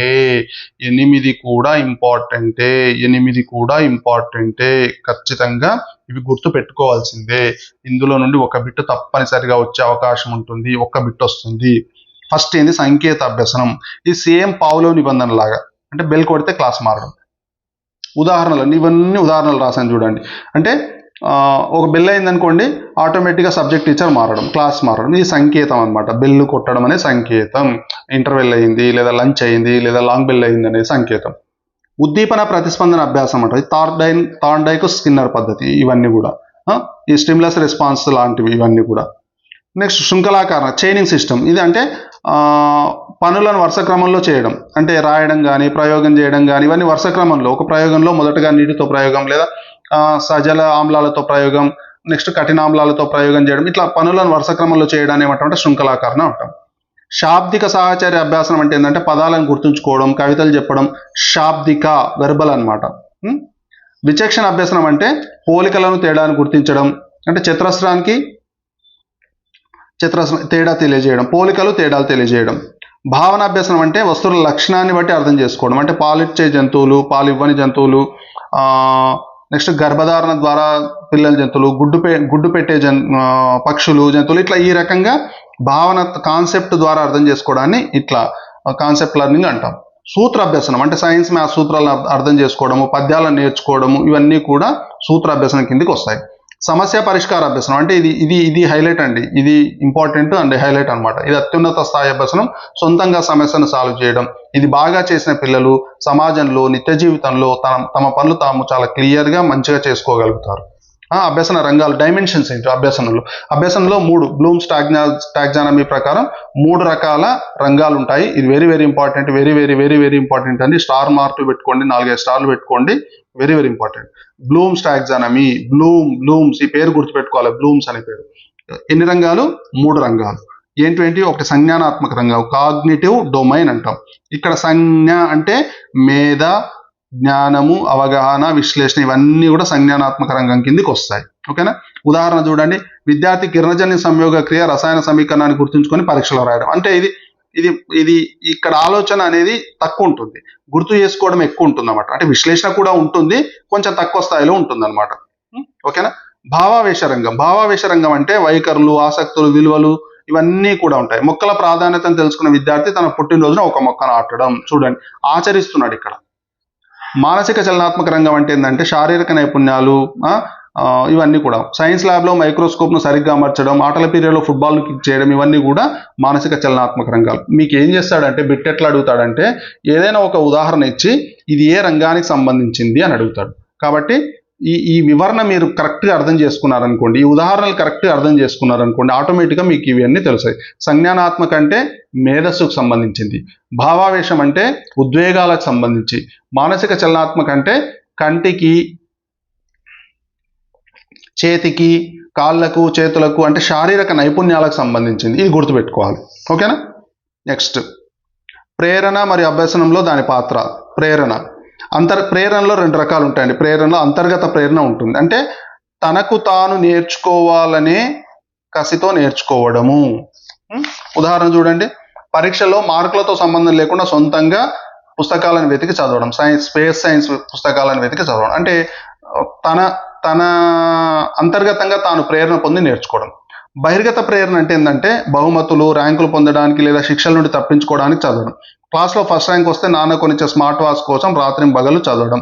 ఉదాహరణలు ఇస్తాడండి. ఇట్లాంటి ఉదాహరణల ద్వారానే మిమ్మల్ని అడుగుతాడు. కాబట్టి ఉదాహరణలు బాగా అప్లికేషన్ మెథడ్లో బాగా చదువుకోవాలి మనం. బహిర్గత ప్రేరణ అంటే బయట నుండి వచ్చింది అనమాట. పిల్లవాడికి చాక్లెట్ ఇస్తే హోంవర్క్ చేసుకురావడము, ఇట్లాంటివన్నీ కూడా బహిర్గత ప్రేరణకు సంబంధించి. మరి అభ్యసనంలో ప్రేరణ అనేది మనకి ఏ రకమైన పాత్రను కలిగి ఉంటుంది? ప్రేరణ విద్యార్థుల అవధానాన్ని పెంచుతుంది, అటెన్షన్ పెంచుతుంది, మరియు లక్ష్యం చేరే వరకు ఆ ప్రవర్తనను కొనసాగిస్తుంది. ఇది గుర్తుపెట్టుకోవాలి.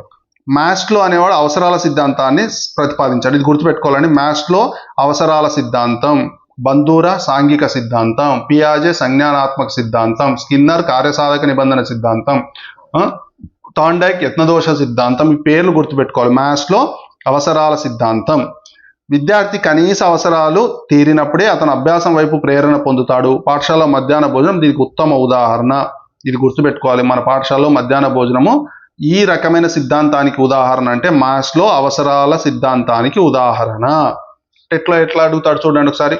ఈరోజు ఉదయం క్లాస్లో ఫ్రెంచ్ భాష, ఇది కూడా నెక్స్ట్ టాపిక్ సంబంధించిన ప్రశ్న అండి ఇక్కడ పడింది. చూద్దాం. ఫ్రెంచ్ భాషా పదాలు నేర్చుకోవడం వల్ల నిన్న నేర్చుకున్న ఇంగ్లీష్ పదాలు విద్యార్థికి గుర్తుకు రావడం లేదు. ఇది ఏ రకమైన అవరోధం? తిరోగమ అవరోధం. ఈ అవరోధాలన్నీ నెక్స్ట్ దాంట్లో ఉన్నాయండి, నేను చెప్తాను. ఒకసారి చూడండి. ఈ రోజు ఒక భాష నేర్చుకున్నాడు, నిన్న కూడా ఇంకో భాష నేర్చుకున్నాడు. అయితే ఈ రోజు నేర్చుకునేటప్పుడు ఏమైంది? నిన్నటిది ఏమైంది? ఆటంకం ఏర్పరిచింది. కాబట్టి అది తిరోగమన అవరోధం. టైపింగ్ నేర్చుకున్న వ్యక్తి పియానో వాయించడం ఈజీ అయింది. ఏమైంది? ఒక రంగంలో ఉన్నటువంటి నైపుణ్యాన్ని ఇంకో రంగంలోకి ఏం చేసిండు? ఆయన బదలాయించండు. దాన్ని అనుకూల బదలాయింపు అంటాం. నెక్స్ట్ టాపిక్ లో వస్తుంది చూడండి.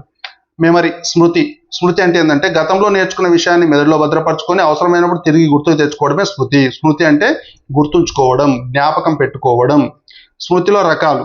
స్వల్పకాలిక స్మృతి, షార్ట్ టర్మ్ అన్నమాట. అంటే కొంత సమాచారం కొన్ని సెకండ్ల పాటు, నిమిషాల పాటు మాత్రమే ఉంటుంది. డిక్టేషన్ చెప్పేటప్పుడు మనం 2-3 సార్లు చెప్తాం కదా, ఆ పదాన్ని విని వెంటనే రాస్తారు, తర్వాత మళ్ళీ మర్చిపోతారు. ఇది లాంగ్ టర్మ్ కాదు, షార్ట్ టర్మ్. అంటే బస్ టికెట్లు కానీ, సినిమా టికెట్లు కానీ, లేదంటే ఇట్లాంటివన్నీ కూడా షార్ట్ టర్మ్ అన్నమాట.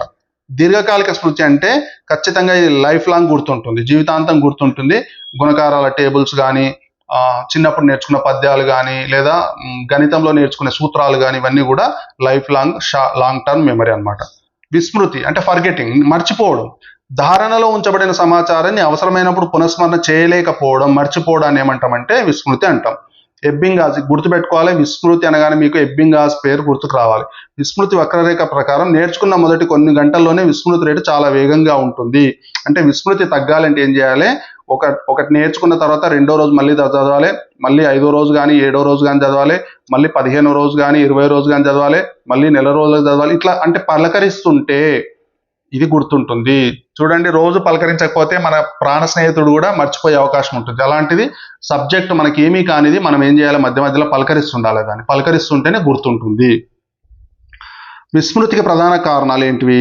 తిరోగమన అవరోధం, అంటే కొత్తగా నేర్చుకున్న సమాచారం పాత సమాచారాన్ని గుర్తుకు రాకుండా ఆటంకపరచడం. ఇందాక చెప్పుకున్నాం కదా బిట్టు, ఇది తిరోగమన అవరోధం. అంటే ఒకటి ఈ రోజు నేర్చుకున్నాము, రేపు ఇంకోటి నేర్చుకున్నాం అనుకోండి, ఈ రోజు నేర్చుకున్నది రేపటికి ఆటంకం చేసింది అనుకోండి, అది తిరోగమన అవరోధం. ఒక ఉదాహరణ చూడండి, నేను ఒక ఉదాహరణ రాశాను ఇక్కడ. ఇదే సేమ్, ఈ రోజు నేను నేర్చుకున్న ఫ్రెంచ్ పదాలు నిన్న నేర్చుకున్న ఇంగ్లీష్ పదాలకు మర్చిపోవడం, ఇక్కడ ఆటంకం కలిగిస్తుంది అనమాట. ఇది తిరోగమన అవరోధం. పురోగమన అంటే ఇది సహాయం చేయడం అనమాట. పాత సమాచారం కొత్త సమాచారాన్ని గుర్తించుకోనివ్వకుండా ఆటంకపరచడం. అంటే కొత్త సంవత్సరంలో డేట్ రాసేటప్పుడు మనకు తెలియకుండా ఏమవుతుంది, పాత సంవత్సరం నెంబరే రాస్తాం. దీన్ని పురోగమన అవరోధం అంటాం. ఇది అవరోధమే, కానీ ఏం చేస్తున్నాం ఇక్కడ, మర్చిపోవట్లేదు, మనము వేరే వేస్తున్నాం, పాత సంవత్సరం వేస్తున్నాం. దమనం అంటే బలవంతంగా మర్చిపోవడం. ఇది సిగ్మండ్ ఫ్రాయిడ్ ప్రకారం బలవంతంగా మర్చిపోవడాన్ని దమనం అంటాం. అభ్యసన బదలాయింపు. బదలాయింపులు ఏమున్నాయి అభ్యసనలు అంటే, ఏ రకమైన బదలాయింపులు ఉంటాయి? అవరోధాలకు బదలాయింపుకు తేడా ఉందండి. అవరోధం అంటే నిన్ను ఆటంకపరుస్తుంది, ఇక్కడ మర్చిపోవట్లేదు, ఆటంకపరుస్తుంది. బదలాయింపు అంటే నువ్వేం చేస్తున్నావు, ఒక రంగంలో నేర్చుకున్న ప్రజ్ఞని ఇంకో రంగంలోకి ట్రాన్స్ఫర్ చేస్తున్నావు, అది ఆ బదలాయింపు. ఇది చూద్దాం. ఇందులో మళ్ళీ అనుకూలం ఉంటుంది, ప్రతికూలం ఉంటుంది. చూద్దాం ఒకసారి. అనుకూల బదలాయింపు అంటే ఏంటంటే, పూర్వాభ్యసనం కొత్త అభ్యసనానికి సహాయపడుతుంది, అనుకూలంగా ఉంటుంది, పాజిటివ్గా ఉంటుంది. సైకిల్ దొక్కడం నేర్చుకున్నవాడు స్కూటీ లేదా బైక్ నడపగలుగుతాడు. ఇది అనుకూలంగా ఉంది. అంటే సేమ్ ఒక రంగంలో ఉన్నది రెండో రంగంలో పనికొస్తుంది, ఒక అంశంలో ఉన్నది రెండో అంశంలోకి పనికొస్తుంది. ఇది అనుకూల బదలాయింపు. ప్రతికూల బదలాయింపు అంటే ఏంటంటే, ఒక రంగంలో నేర్చుకునేది రెండో దానికి ఆటంకపరిస్తే అది ప్రతికూల బదలాయింపు. అంటే మనం ఎడమవైపు కార్ డ్రైవింగ్ ఎడమవైపు చేస్తాము, వేరే దేశాల్లో కుడివైపు జరుగుతుంది, అప్పుడు ఏమవుతుంది, ఇబ్బంది పడతాము. ఇది డ్రైవింగే, రెండు ఒకటే పనులు, కానీ ఇక్కడ ఏమవుతుంది, మనం ఎడమవైపు నుండి కుడివైపుకు మారడం వల్ల ఈ బదలాయింపు అనేది, ఆ పని యొక్క బదలాయింపు అనేది ప్రతికూలంగా మారింది, ఆటంకంగా మారింది. ఇది ప్రతికూల బదలాయింపు. ఇది గుర్తుపెట్టుకోండి. శూన్య బదలాయింపు అంటే ఏ రకమైన ఆటంకం ఉండదన్నమాట. అంటే మొదట నేర్చుకున్న దానికి రెండోసారి నేర్చుకునే ఇంకో దానికి ఏ రకమైన ఆటంకం లేకుంటే దాన్ని శూన్య బదలాయింపు అంటాం. అంటే ఒక విద్యార్థి హిస్టరీ బాగా చదువుతాడు, ఫిజిక్స్ కూడా బాగా చేశాడు అనుకోండి, బదలాయింపు ఇక్కడ ఏంది జరగలేదు, అంటే హిస్టరీ అనేది ఫిజిక్స్కి ఏమి ఆటంకం కలగలేదు, కాబట్టి ఇది ఏంది, శూన్య బదలాయింపు అంటాం. నెక్స్ట్ పార్శ్వ బదలాయింపు. పార్శ్వ బదలాయింపు అంటే కొంచెం శరీరంలోని ఒకవైపు అవయవానికి ఇచ్చిన శిక్షణ మరోవైపు అవయవానికి బదిలీ కావడం. ఒకవైపు అవయవానికి ఇచ్చిన శిక్షణ ఇంకోవైపు బదిలీ కావడాన్ని ఏమంటాం, పార్శ్వ బదలాయింపు అంటాం. పార్శ్వ బదలాయింపు, పార్శ్వ కాదండి, ద్విపార్శ్వ, తప్పుపడింది అక్కడ, ద్విపార్శ్వ బదలాయింపు, ద్విపార్శ్వ. ఓకేనా. కుడి చేత్తో రాయగలిగే విద్యార్థి దెబ్బ తగిలినప్పుడు కొద్దిగా ఎడమ చేత్తో కూడా రాయగలగడం, కొంచెం కొంచెంగా రాయగలగడం. అంటే ఒక చేత్తో ఉన్నదాన్ని ఏం చేసిండు, బదలాయించండి అనమాట. ఓకేనా. అభ్యసన బదలాయింపు సిద్ధాంతాల్లో రెండు సిద్ధాంతాలు మనకు ఇంపార్టెంట్ అండి. ఒకటి సమరూప మూలకాల సిద్ధాంతం, అంటే రెండు పరిస్థితుల మధ్య ఎక్కువ పోలికలు ఉంటే దాన్ని ఏమంటారంటే సమరూప మూలకాల సిద్ధాంతం అంటారు. బదలాయింపు ఎక్కువగా ఉంటుంది అనమాట, పోలికలు ఎక్కువగా ఉంటాయి. ఇది థార్న్డైక్ ప్రతిపాదించాడు సమరూప మూలకాల సిద్ధాంతం. థార్న్డైక్, రెండు పరిస్థితుల మధ్య ఎంత ఎక్కువ పోలికలు ఉంటే బదలాయింపు అంత ఎక్కువగా ఉంటుంది. ఉదాహరణకు సైకిల్ నేర్చుకున్న వ్యక్తి స్కూటీ నేర్చుకున్నాడు కదా, ఇక్కడ ఏ రకమైన బదలాయింపు జరిగింది, సమరూప మూలకాల సిద్ధాంత బదలాయింపు జరిగింది.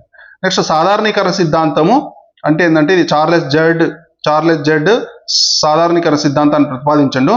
ఒక పరిస్థితిలోని సూత్రాన్ని సాధారణీకరించి అర్థం చేసుకుంటే దానికి పోలిక ఉన్న అన్ని ఇతర పరిస్థితులకు అన్వయించవచ్చు. ఒక పరిస్థితిలోని సూత్రాన్ని సాధారణీకరించి అర్థం చేసుకుంటే దాన్ని పోలిక ఉన్న అన్ని ఇతర పరిస్థితులకు అన్వయించవచ్చు. ఉదాహరణ ఏంటంటే, నీటి వక్రీభవన సూత్రాన్ని క్లాసులో నేర్చుకున్న విద్యార్థి ఎండమావులు ఏర్పడడానికి కారణం కూడా గుర్తించగలడు, చెప్పగలడు, విశ్లేషించగలడు. అంటే ఇది సాధారణీకరణము. ఒక సూత్రము అన్నింటికి పనికొస్తుంది. ఇక్కడ ఏం జరిగింది, రెండు పరిస్థితుల మధ్య పోలికలు ఎక్కువ ఉంటే బదలాయింపు ఎక్కువ జరుగుతుంది. ఇది థార్న్డైక్ది, ఇది చార్లెస్ జెడ్ది సాధారణీకరణ సూత్రము. ఇది రెండవ భాగం అండి. నెక్స్ట్ మూడో భాగానికి వెళ్దాం.